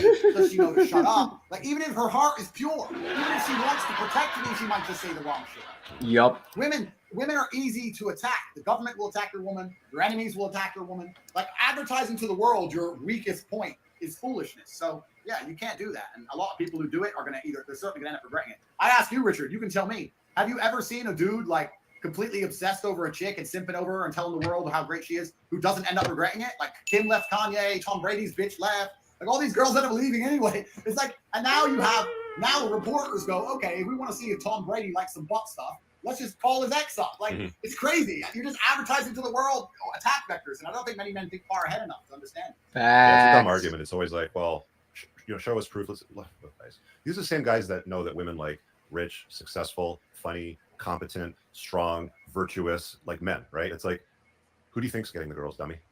That's right. Yeah. If they're not fucking somebody more successful than you, so then who they fucking? Don't worry about it, bro. And yeah, it's hate never comes from above, right? But all these trolls and clowns and all this garbage, they're always going to do it. But they're looking for attack vectors, and you simply can't give it to them because the world's unhinged as well, bro.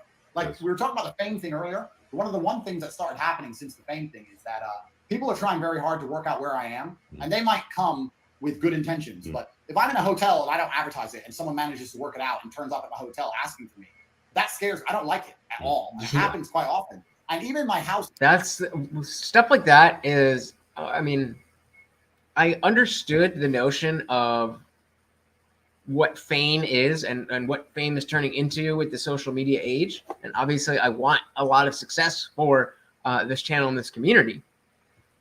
Something like this, like, yo, I'm not trying to have to deal with motherfuckers. Like, just guys, can you just please, you've been awesome so far. So just continue being cool and this will all work out. Just be cool. Just be cool. In Romania, the country that nobody goes to. I now have armed guards at my house. I have 4 men with fucking AR-15s outside the gate. And still, there'll be some dude from Turkey or some random kid from Amsterdam that flies himself to Romania. That's climbs crazy. my house and turns up trying to talk to me. So it's weird. So on top of that, it is weird. It is weird. So again, I know you guys are cool, but if you're watching this in the future, and I'm an influencer or whatever, do not come to my house unless I have specifically invited you. Thank you. that I'm going to say about my woman, who she is, where she works, what she does. No, that's crazy. It's dumb. I mean, I've been doing this for a while, but I never post anything on social media until I've left that area, right? I mean, if I'm at a hotel or if I'm at a certain resort or a certain area, like I never share anything unless I've left that area. And I think that's good advice for any guy out there. That's the way to do it. Yeah. That's the way to do it. The only other thing that you have to be careful of is metadata. So Right. metadata, yeah. Before I get onto that, yeah, I mean, Frankie D, you got it. You got it. There's already been people where I've had to, discuss where the line is. And it's like, yeah, I like you too. But I also did, you get a pass, girl. You get a pass. You can come on right in. But I've already had more than one people where I've had to be like, hey, you realize that we're not like I like you. We're cool. We have interesting conversations. But we're not friends. Like, I'm just the guy that you like to watch. And it's like they can't understand that. And it was specifically this one girl who was acting like basically I was her boyfriend. And it was crazy. Hey, we got Salty Plays in the building. What is good, brother? What is going on? You're what? Hey, man, I'm managed that sentence. Kelly says John McAfee got found by metadata on photos. Yeah. So let's back this up a second and see what he's about to say about metadata. That's Discord stuff. Don't worry about that here. This is a party. We are partying. Discord stuff can stay in Discord. And I think that's good advice for any guy out there. That's the way to do it. That's the way to do it. The only other thing that you have to be careful of is metadata. So Right. metadata on pictures. So let's say you're chilling in an area and you take a picture and you send it to someone and they manage to look at the metadata on that photo, which is quite easy to do. It has the exact location. So then they can leak your location, right? So that happened to me once or twice. This is about a year ago. So now if I want to send a photo, I take a photo and I take a screenshot of that photo and send a screenshot. Because if you send the photo itself, it has the metadata of the location. It's crazy world. Is this a conversation that you've had to have with women? Because I mean, like, women typically are like, well, why don't you share pictures on social media with us? Like, you don't love me, or like, what is it, sort of thing? It's like, no, you don't understand, right? Like that. Yeah. Like, there's a reason why. Yeah, women will get your ass killed. Who's that rapper? BB Rock or some shit. He got killed in LA. Yeah, that's right. He was with a girl in a restaurant. Wasn't it? Stories. Yeah, and they blasted him outside. Remember what the title of the last video was? That women will always be. Oh no, that's the same video. Women will always be a weakness for a man. I thought that was the last clip, but. Yeah. Well, she's probably fucking someone else by now, and you're dead. So right. Women will get you. Women will get you killed fast, and you're right. And women don't like the idea of being protected and censored in that way. They're like, oh, why don't you show us, etc. Because they want to pretend they don't know the realities of the world. Sometimes it's difficult to sit down with a woman and just explain to her, I have enemies and people don't like me. Mm-hmm. Oh yeah, but you're strong. What do you mean I'm strong? Sure. Listen, there are people that are. Yo. That's literally like the girl that I was just talking about who got butthurt at stuff on Discord. And she said something, and I didn't know what she meant. And I was like, I don't know what you mean. She's like, well, you're super intelligent. Don't play dumb by acting like you don't know. You can't read my mind. I'm like, what is going on? What do you think I am? I'm just a guy with a laptop. I don't know. Yep, just crazy. You You are correct, ma'am. You are correct. Unfortunately. Grouped our gangs, armed, who don't like me. Like, you can't just be sitting here fucking saying where we are. Put your phone away. It's just a harsh reality of it. And I know a lot of high-level guys who just take the phone off the women. Like, sometimes, especially if you go to the parties in Dubai, the second women walk in the door, all the phones are in lockers. Yeah. Women aren't allowed phones because they're just irresponsible with them. They don't think ahead. Yeah. So yeah, it's annoying, but it's just a harsh reality of life. Have you? I don't necessarily agree with that, because I agree, or I believe that you should have the freedom to do things, and if consequences that you don't like come from that, well, nobody else is to blame but your goddamn self. Have you changed your delivery much since you got canceled? You know, before versus after. Like, have you thought about that much? Like, maybe I need to revisit the way that I use these sound bites. Yes, I am more careful now than I was, perhaps. Yes, that's true. My delivery has changed. I don't think I say anything less. I don't think I've sold out, but my delivery has certainly changed. Growth and development. It's not about, like, yes, maybe he has said things in a way that didn't go over the way that he wanted them to. Like he said, I don't think I've sold out. I'm still doing the same thing that I'm doing, but I realized that I have to shape my message better. And this is relevant to politicians, because you can think of Andrew Tate as like somebody who has a message that he wants to put out there, that people follow him and all that stuff. That is, the way that you deliver your message is arguably as important as the message itself. So I mean, you guys have a pretty good idea of what I'm going to think of Andrew Tate stuff. You know, I think that he is very knowledgeable in this area. I think he's got a strong personality. I don't know if he and I would be friends, but he says a lot of things that I like. And I don't really see where the hate for him comes from, except for the thing that he was talking about earlier, where people get mad, but they don't know why. And so they hear Andrew Tate, they hear Donald Trump, they hear the name, and they just get into a tizzy, but they don't know why. They don't have a reason. And so I just, I don't think he's some like God. I don't think he's some like amazing person. I think he's a well-established dude who's got some cool things to say. Same with Rich here. And just one of them got bigger faster. That's yeah. I mean, he's just another guy to me, pretty much. He's another guy with some good things to say and the type of money that I would want. And also, I'm trying not to give the Matrix easy ammo against me, but also I was fighting a PR war for a while, and I know I was fighting a PR war. So when I first got canceled, I went to my team and I said, look, because there's software, I don't know exactly what it's called. I think it's called Social Mention, but there's software that analyzes YouTube videos and Instagram posts, etc., and analyzes the comments, how many are positive, how many are negative, how many are for you, how many are against you. So we started running reports. And at the height of the cancellation, when all of the Matrix was attacking me, it was around 50-50. 50% of people liked me, 50% of people believed I was true. That's pretty good. For somebody that size, that's pretty damn good. Be bad for the world. Usually you're going to find yourself with like 30% of people who love you, then maybe 50% of people, like somebody like him, who hate you, and then 20% of people who have just no idea who you are. But of the people who know, the 50-50 is pretty good for especially a message like that. And we decided we had to change that, because by winning the PR war, it takes away a lot of the Matrix weapons. And we've won the PR war. So now when you analyze it, it's 97% positive. Yeah, just guys, I think he needs to stay focused on pushing male collective improvement and less on fueling the gender war. I think that's precisely what he is speaking about when he says he's changed his delivery, but he hasn't sold out. I think you're 100% correct. And, fueling the gender war is good content. It just is. If you're a man, it's fun to watch dudes who are higher value than you be able to, smack down on the woman who would never look at you. As a woman, I'm sure every takedown video of Fresh and Fit and Kevin Samuels and Andrew Tate and all this, I'm sure that's amazing to watch as well. But does that really help us come together? I don't think so. And I do think that is genuinely what he wants.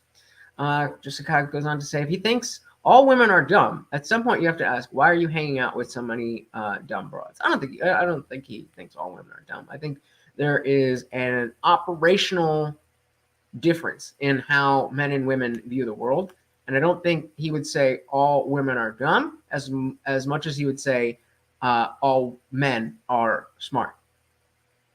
I think he is. If you asked him, do you think all women are dumb? He would say absolutely not.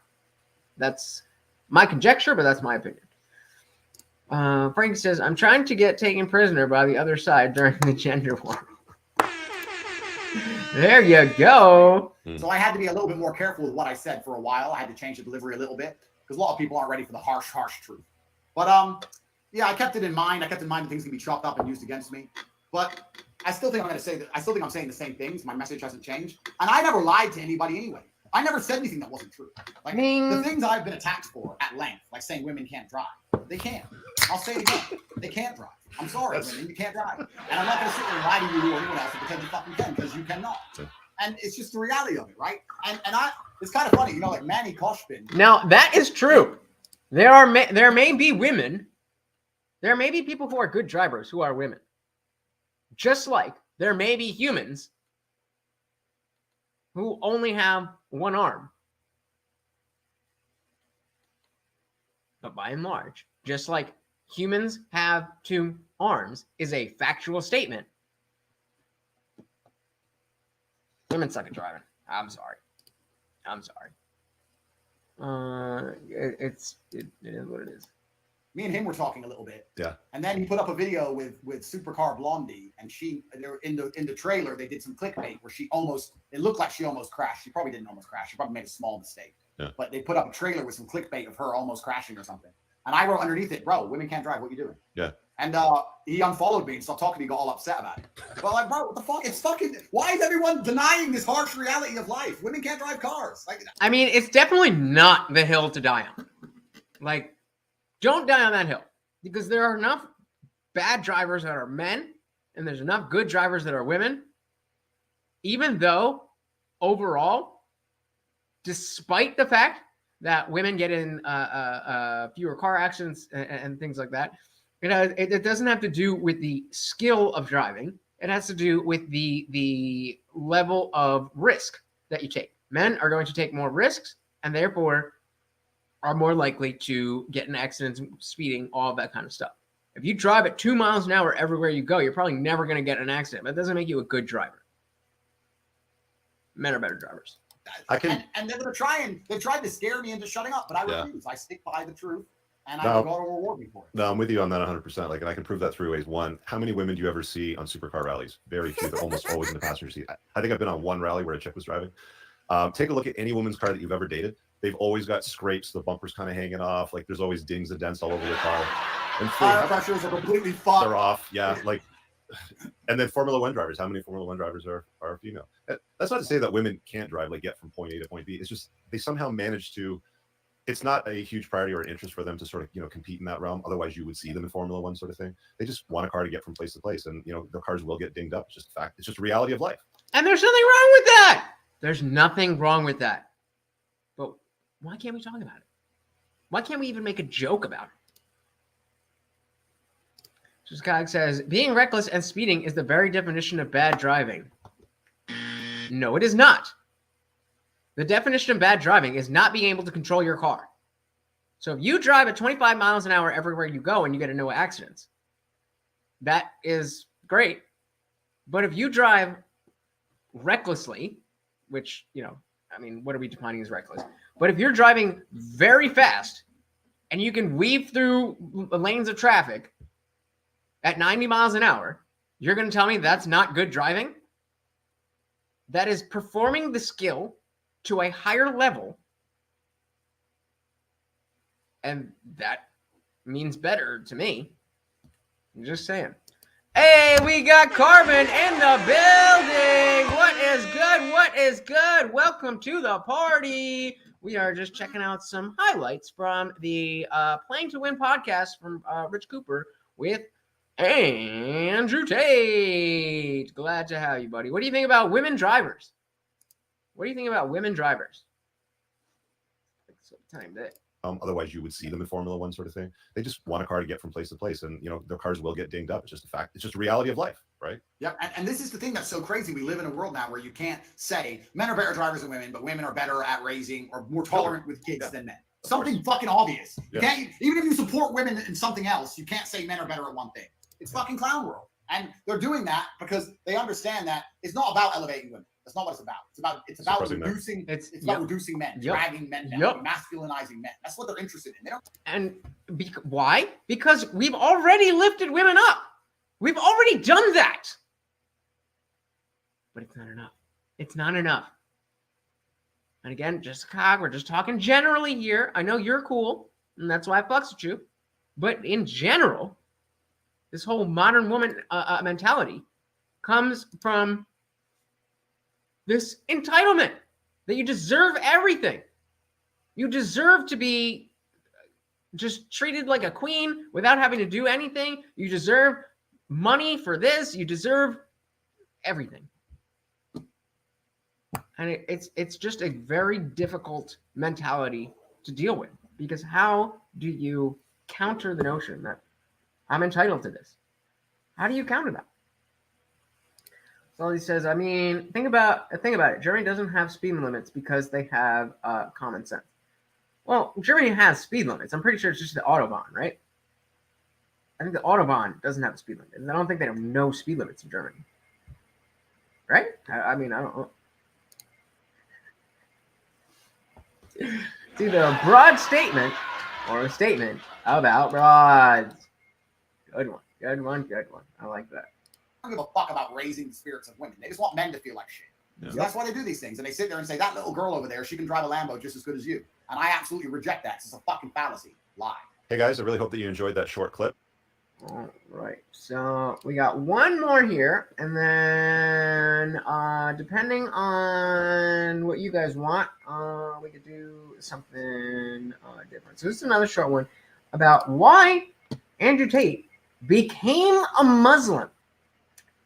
Didn't know that he became a Muslim. I knew that he would say good things about the Muslim faith in context of dating.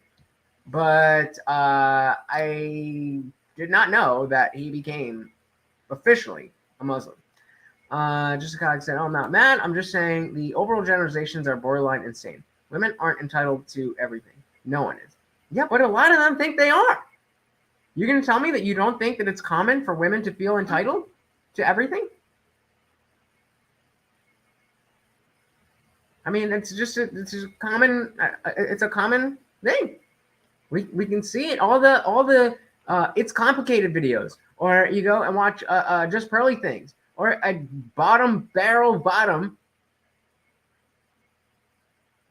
I know they have terrible guests on Fresh and Fit most of the time, but after thousands of women being in there, what do we see? I don't think you could just play other people's stand-up comedy, but you could do so in Discord. Remind me, we'll put on some dice clay in Discord. So why did he become a Muslim? Let me ask you about religion, because I think one of the first videos that I saw of you many moons ago, probably around 2017 or something like that, when you were just getting started and using YouTube, you were talking about religion and God. Are we trying to have this argument? Like, let's say a guy is a 5 and a girl is a 5. They're both 5s. Let's say they go on Tinder and swipe on 100 people. Which one of them, actually, let's make this a poll. Which one of them is going to get more matches? Male and female. Both 5s. 100 swipes. Who gets more? Who gets more matches?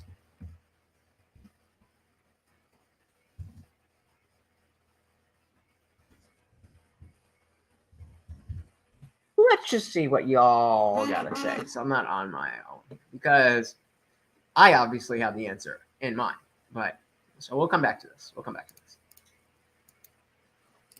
I can't remember the exact words, but I mean, you were talking something along the lines of like, like why, like, put yourself first, like, is this even real, sort of thing. So you sort of came off more as like atheist or agnostic. Then you kind of went to Christianity, with Romania. I've heard you talk about making large donations to the church, sort of thing, and now you've converted to Islam.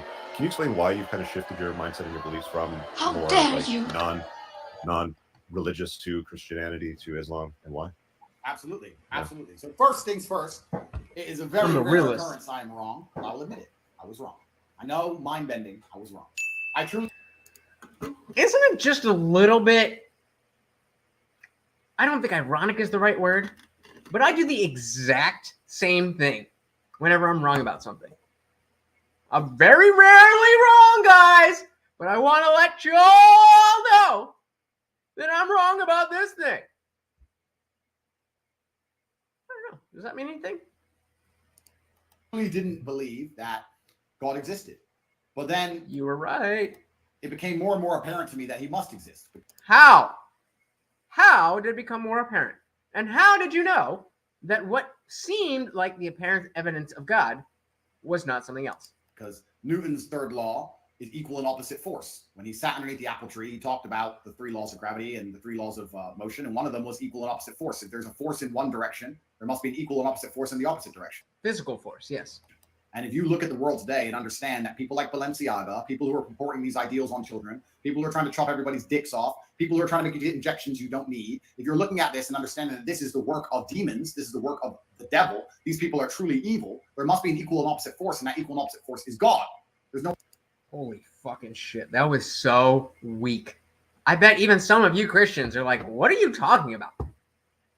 So there's bad things in the world. So that must mean that a God exists. You made a leap there a little bit. It's not like you talk all the time about how politicians and the media are poisoning people's minds. But yeah, no, it's just because God. No other way for it to, there's no other way to explain it besides the fact there's so much evil in the world. Isn't there though? Like I just did. I've seen enough evil and seen enough of Satan to understand that God must exist. Okay. What is the Satan that you've seen, and how do you know that it is in fact Satan? Or are you just not aware that people can be that bad? Maybe you're just a good person. Maybe you didn't know, in the same way that you didn't know somebody could be as small and petite as somebody like me, but have a good personality, a big personality. Maybe you just didn't know that's what it was. So you see it for the first time, and you're like, oh, well, that must be God. That must be the IndianJesus. But you'd be wrong about that, wouldn't you? That's not how logic works, my friend. That's not how logic works. All religions are weird. All religions are weird. Believing things that you cannot prove is weird.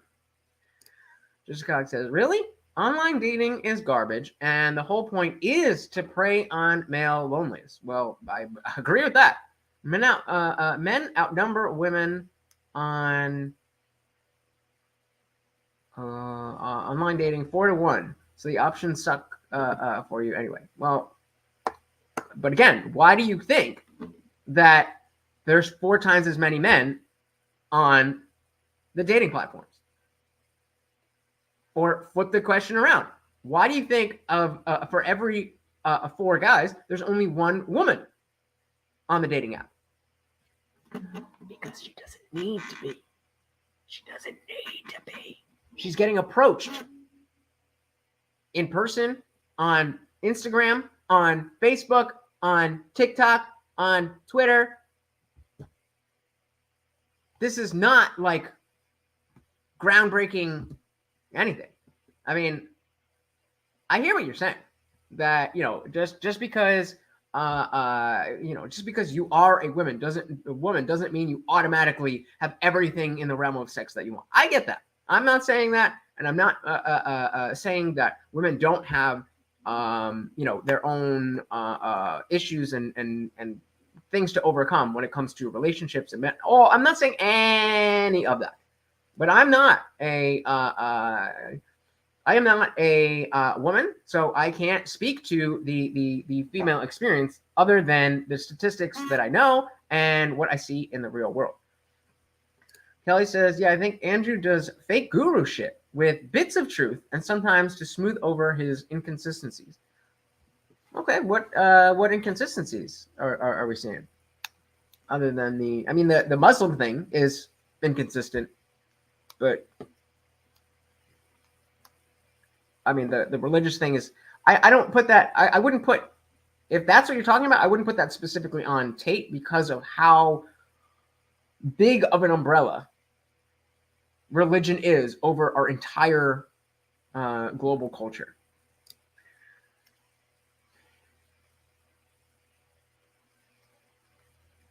Okay, so let's do this.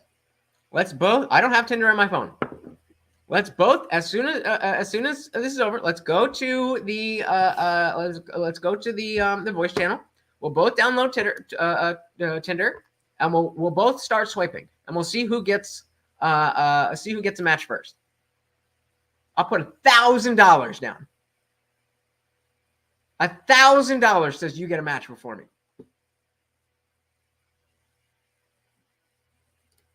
Yeah.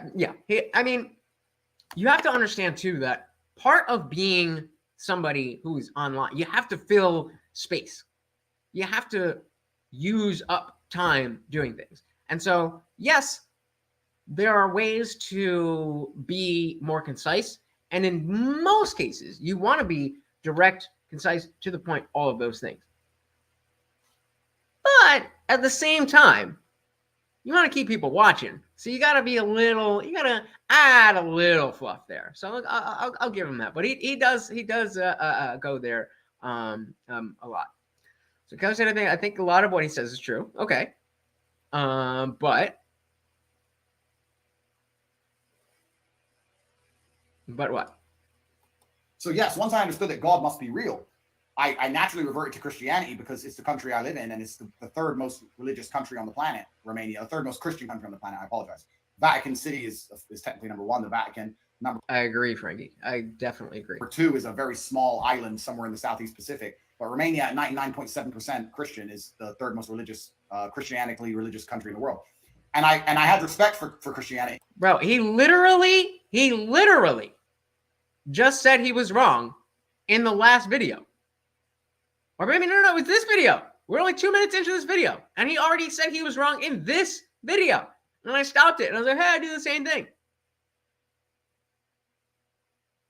Did you not remember that?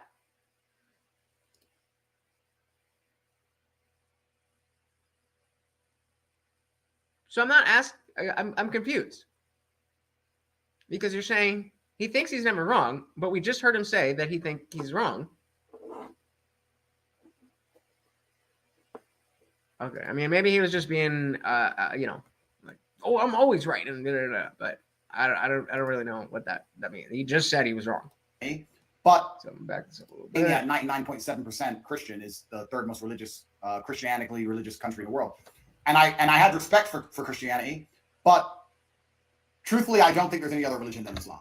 And the reason for that is just simply. I don't disagree. I don't think there's any other true religion than Islam, and I don't think most Muslims are true to their religion. Religion is bullshit. Religion is based on dogma. If you follow that dogma, then you are religious. The further you stray from that dogma, the less religious you are.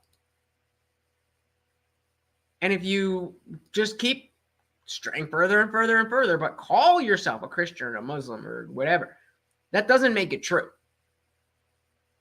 It's just you saying things. Because I believe God should be feared. And I think only the God, well, I think there's one God. There's maybe different interpretations, but there's only one God. But the different interpretations of said God, I think it should be the one that is most fearsome. God is going to be it's going to be a feared individual. God is going to be somebody who you do not want to cross or upset. And I think that Islam describes him best. So Frankie's comment is coming back again here and being very relevant, that the internal complex. This sounds like a guy who thinks he's got it all figured out, and he has always had it all figured out, except for these little things that he had wrong before, but now he has them the right way. There's a certain level, there's a level of, what's the word? I don't know. There's a level of, I want to say respect that I want to have for somebody who, in this world where everybody is always trying to shout you down, no matter what it is that you're saying, to be that confident. There's something to be said about that.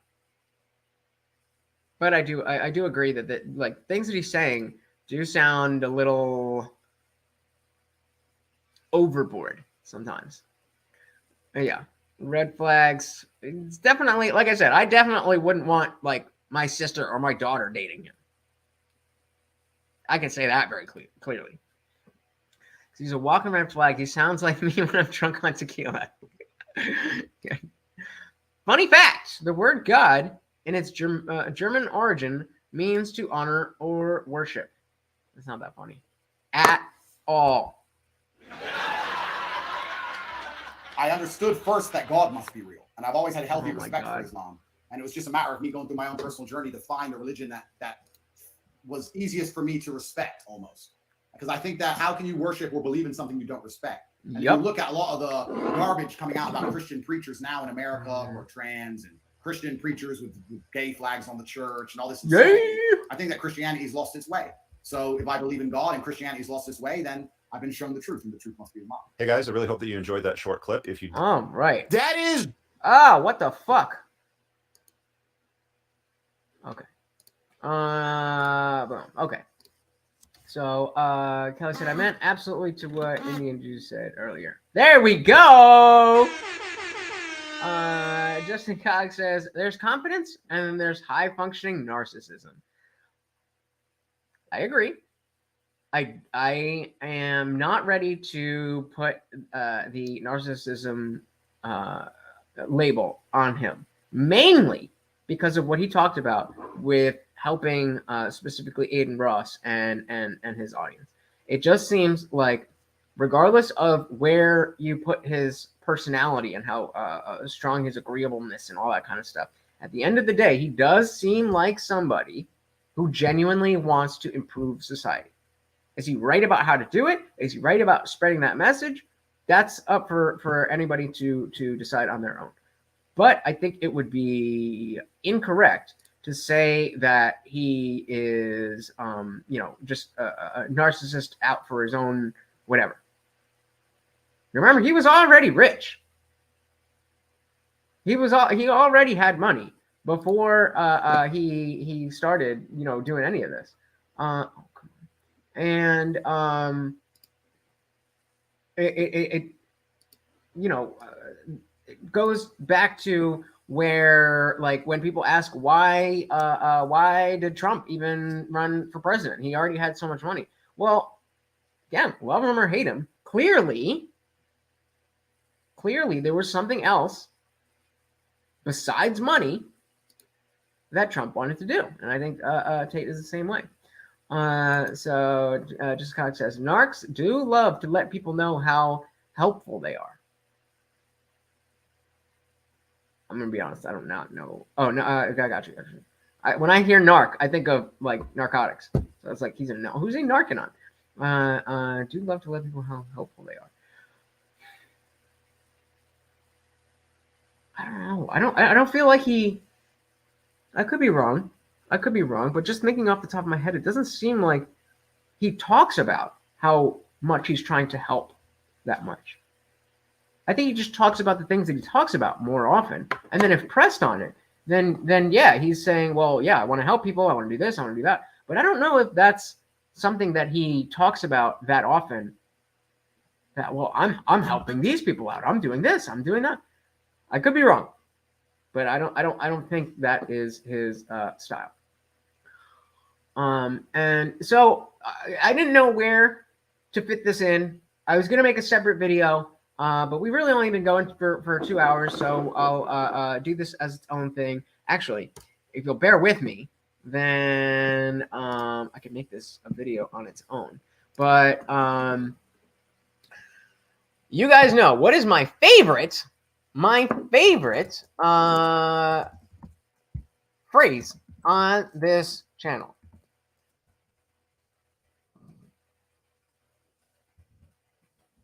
My favorite phrase on this channel is, of course, semantic obfuscation. I believe it is the most insidious and most effective weapon of the there you go. There you go. Kelly got it. Exactly. And so in the vein of semantic obfuscation, even though, I mean, not spelled right, but you had it.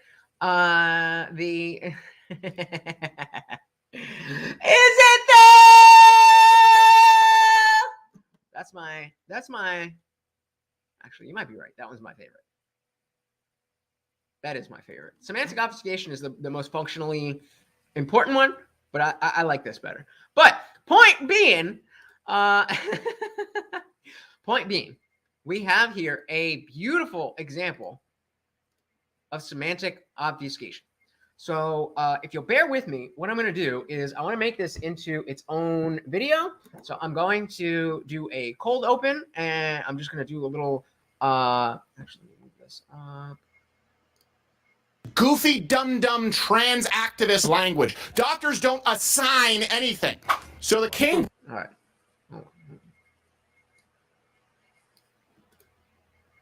Hold on. Stick with me. Stick with me. Okay. All right.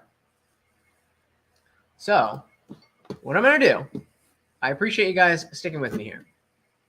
I'm going to pretend that this is just its own video, so that way I can clip it up. I'm going to run the thing, but I'm not going anywhere. So, actually, we'll do this. I appreciate this, guys.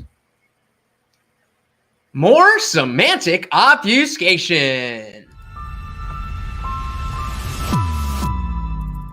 All right, welcome back to the party, everybody. I am your host, Lutch, aka the Indian Jesus, here to resurrect the second coming of common sense. And tonight, we are taking a look at the worst and most obvious example of semantic obfuscation I have seen in a long time. And it is bad. It is bad. Cut there. Frankie says, just once, can I get someone in a political video to not scream? No, you cannot. I am sorry. But that is what politics is all about. It's about screaming. It's not about ideas. It's not about improving society. It's about who can scream louder and who can scream better. Right? So let's dive right into this and see what the hell is going on. So the Cambridge Dictionary, and I always want to say Cambridge Analytica, it rolls off the tongue. That's what Cambridge Dictionary just changed the definition of woman. Really? Yeah, which brings us to the segment this week. The experts are wrong. Yeah. No. Are you telling me the experts got it wrong? No way. Again, thank you for bearing with me, guys. So Feels good.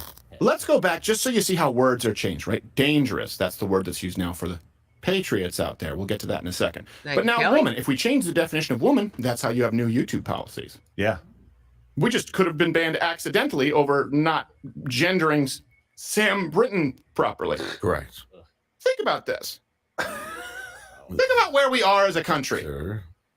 That if we said he accidentally, I'm not saying that we say he. No. And if you don't remember who Sam Britton is, that is the person in the government. I don't even know where he, she, I'm not sure.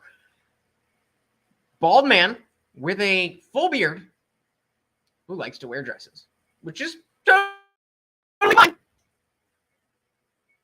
But it's a little bit difficult to keep up with the terminology. But if, sometimes I say he, but if we said he, be removed from YouTube.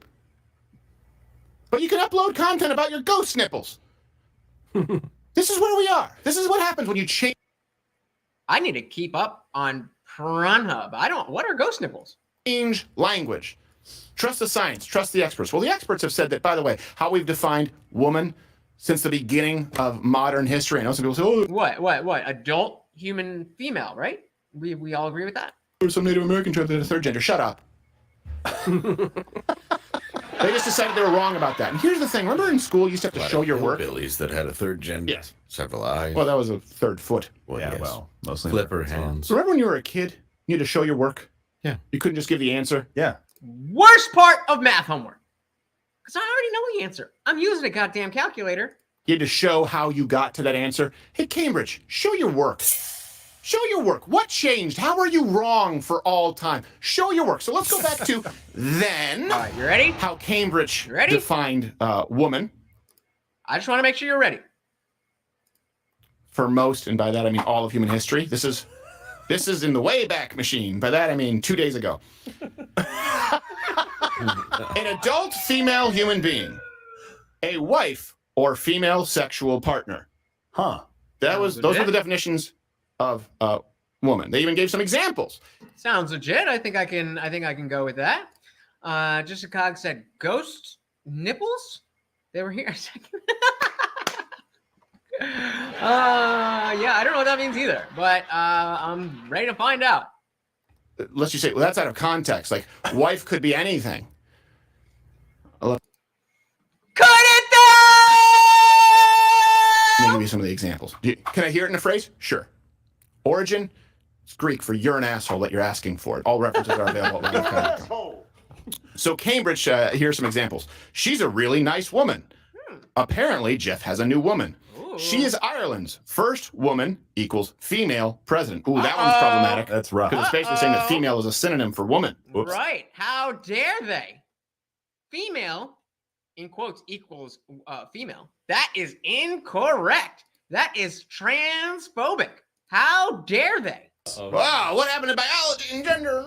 Separate. We were I'm wrong. pretty offended here. Yeah, well, you know what? Dare you? So am I, like it. as one who has respect for the English language. Yes. You know, and meaning for words. Former respect, I should say. Yeah. Formerly had respect. Four So remaining. that's then the definition, which brings us to now. Okay, guys, I just want to make sure that you're ready for this. You might want to prepare yourselves to get triggered. This is the dictionary definition of woman. Here's the change, okay? Cambridge, they added this new definition in addition to the other ones. This is an addendum. An adult who lives and identifies as female, though they may have been said to have a different sex at birth. Right. Sources say. Yes. Good. I don't understand this. Here's some examples. I don't either. Can I hear it in a sentence? Sure, you psycho. She was the first trans woman elected to a national office. Well, wait a minute. If she's a trans woman and a woman is an adult who lives and identifies as female, though they may not have been said to have a different sex at birth, should we not just be saying she's the first woman elected to national office? Well, she wouldn't be then, right? So are you a trans woman or are you a woman? Wishful thinking. What? Hold on. Hmm. Why, if it's woman, why do you have to say trans? Hold it! Yeah, they don't even respect their own rules. Hold it! No. Because I thought that the definition it covered that. Excuse me, sir, but you're breaking your own law. I can't believe they had a meeting about this. I've been bamboozled. Name that movie line. It's Christmas. You should get that one. Comment below. I think you know it, right? All I know is they're taking the dick out of dictionary. The Burger Meister Burger? Sorry, what? The Burger Meister Burger. Oh, yeah. It's a difficult responsibility. All right. I don't have an out here. Mary is a woman who was assigned male at birth. Again, we've just made up another term here. So now we've changed the definition of woman. We've changed the definition of dangerous, as we just talked about there, Jean-Pierre. And not really changed it, just broadened it to mean anyone who disagrees with me. But right here, there's also been something else in this very example that has been changed. Mary is a woman who was assigned male at birth. So before we even go down that road, I just want to point out that now this has gotten as far as the dictionary. It was bad enough when it was getting as far as the DSM-4 and the DSM-5 and, oh, technically transition and transphobia and all this stuff. But now they're changing definitions in the dictionary. So if I am of the mind to have a very valid opinion, which I don't agree with what they are doing, they have now determined that according to the English language that they had defined up until 2 days ago, that I'm now a bigot. Make it make sense. Jessica Cox says, I can't keep up with it anymore. We're all just being called them once genders become outlawed or something crazy. I mean, wherever we're heading, let's get there because this is all crazy. We never use the term assigned. That is goofy, dumb trans activist language. Doctors don't assign anything. If you have someone, I don't know what the science is of studying turtles. I don't know. Are turtles asexual? I have no idea. The point is, they turn it over. No, they don't assign the genitals. They observe. They identify. They recognize it. They identify it. No There one's you assigning go. anything. No one's assigning male any more than they're assigning brown hair. I'm going to assign you. You assign a task at work. You assign means there wasn't something there before, and you're assigning it. You're giving it that wasn't already there. I'm not assigning this thing a mug. It already is a mug. That's what we've determined is a mug already. Yeah, you assign homework, and if that was the case, I would have aced school. Yes. No nipples. No. They also kind of paint themselves into a corner. Go back to the definition a little bit. They say, no, sorry. Keeping a straight face talking about this is difficult. Go back to the definition. They say that you actually identify and live. Oh, I see where he's going. He's saying an adult who lives and identifies as female. So you have to not only identify, but you have to live as a female. Now, what the fuck does that mean? I don't know. But they put it in there. So if you're not living as a female, then you are not a woman. And identify as. So somebody who just identifies as a woman but doesn't necessarily always live as a woman, aren't you kind of now excluding a certain group of that population? Because don't people kind of float back and forth sometimes? Yes, they do. You're a luggage Different thief. ways? Yes. Yeah, exactly. Right. You don't always live. The luggage thief, her, whatever. The daily schedule was win female beauty pageant, drop a deuce in the men's bathroom, and steal a Samsonite. Yes. And then claim it was yours the whole time. Yes. This is my jewelry. Yes. Just stop screwing up words. This has always been my jewelry. This was given to me at my bar mitzvah. Yeah. What? You don't attend Seder? Of course, that's my kippah. What are you saying? My sweet 6'3". Yes. Are we getting into Kanye territory here? I don't know. I just wanted to show you guys that this semantic obfuscation that I talk about is not just it's not just bullshit. It's happening right in front of our faces. It's happening right under our noses. If you don't pay attention to the things that I'm talking about, then this will continue. This will get worse. And maybe you don't care about this specific definition. But when they are changing the definitions of words in the dictionary, then you have something to worry about. Because there is some word that has some meaning that you do care about. Let it be marriage, let it be money, let it be health, let it be anything else. Words have meanings.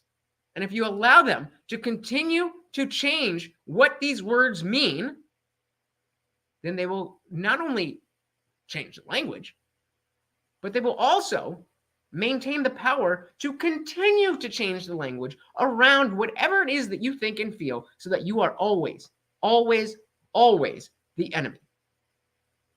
Scott, it means you officially made it, so your nips aren't allowed to start off the wall. Yep. Language, Kelly on point, says language controls reality. Language controls what we believe, and what we believe controls how we act. This is the comment of the night. This is the comment of the night. So while we are thinking about this notion of semantic obfuscation, that's a little bit disconnected, tying it back into the Andrew Tate stuff. This is why it's so important that somebody like Andrew Tate doesn't get canceled. Not because the things that he's saying are so important to the whole world. Nothing like that. It's just that we have to have a standard where words mean things and ideas are respected to the degree which they deserve respect. So if it's a good idea, it gets more respect. If it's a bad idea, it gets less respect. Maybe that's a crazy idea. I don't know. But I mean, that's what's got to be done. We have got to get rid of this postmodern, there's no truth but power, whatever. Nobody else is going to do it for you. So if you're waiting for that person to fix it, the next thing you're going to be doing is kicking yourself for not being that person.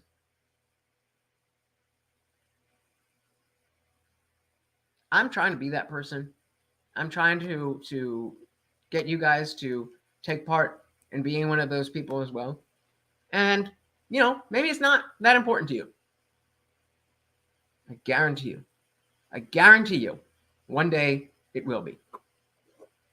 So choose your actions accordingly, guys. I got a little serious, got a little dark at the end, but that's sometimes serious shit is going on.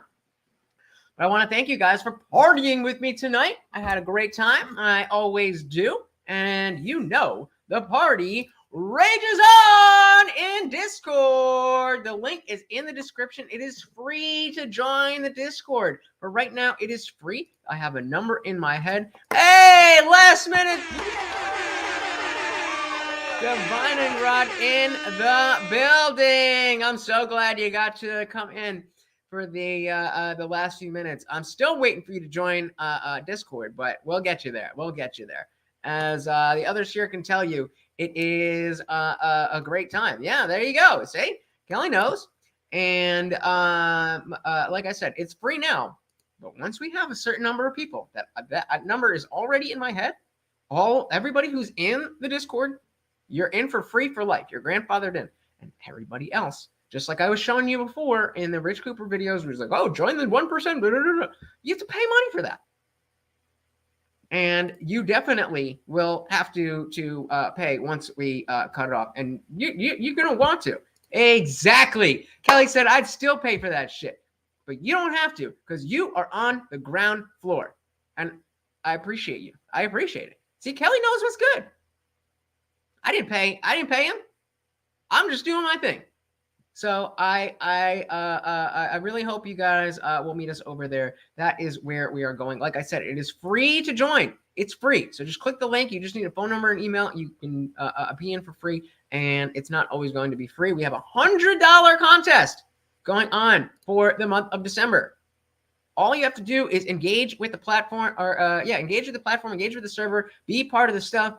Come to the panels when we do it. Make your own panels if you want. All that kind of stuff will get you points, and whoever has the most points on New Year's Eve gets $100 and a free T-shirt.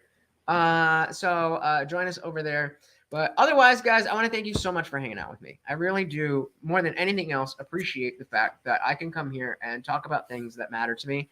And you guys are here to listen. My whole life, I felt like nobody really cared about anything that I had to say. And I felt like I had some shit to say. And the fact that you guys are here and continue to come back, it really, besides feeding my ego, it really does show me that I'm doing something right. And I'm constantly trying to tweak that and make it better and better and better. And I promise that it will get better. Like I told you, I spent a shit ton of money on a whole new system. You know how electronics and shipping and stuff goes on around the holidays. So I don't know when exactly that's going to happen, but very soon I'm going to have a whole new setup, and it's going to allow me to bring you guys an even better product. So stick around, hang out, and join the Discord. And this is what we do, guys. This is an Indian Jesus party. Every Monday, Wednesday, Friday, 8 p.m. Eastern, this is what we do. And then we go right over to Discord. So I want to thank everybody for hanging out. If you haven't already done so, please hit that like button. That is the biggest thing that will help these parties grow. And if you definitely don't want to miss any more of these parties, hit that subscribe button, ring the bell. And you know they make it so shitty where you got to change it to subscribe to all notifications. And even then it doesn't work. So what would really help is if you guys could be the notification. Whenever you get here, just take the URL and plaster it all over social media, Twitter, Facebook, Instagram, TikTok, this, that, whatever. I make these, the stream start, they're usually 2 or 3 hours before start time. They're there. The link is there. You can go in, you can get people, you can start in the chat, you can say hello to each other, you get all of that stuff. This is what I want for this, not just a place where you come and sit and turn your brain off and watch me. There's plenty of channels like that out there. This is a place where I want you to come ready to party. So with that said, I hope you've enjoyed this party, and I hope you will come to the after party in Discord starting as soon as this is over. But I have been your host, Lutch, aka the Indian Jesus, here to resurrect the second coming of common sense. Until next time, or until you see me in Discord in 30 seconds, I am out of here. Peace.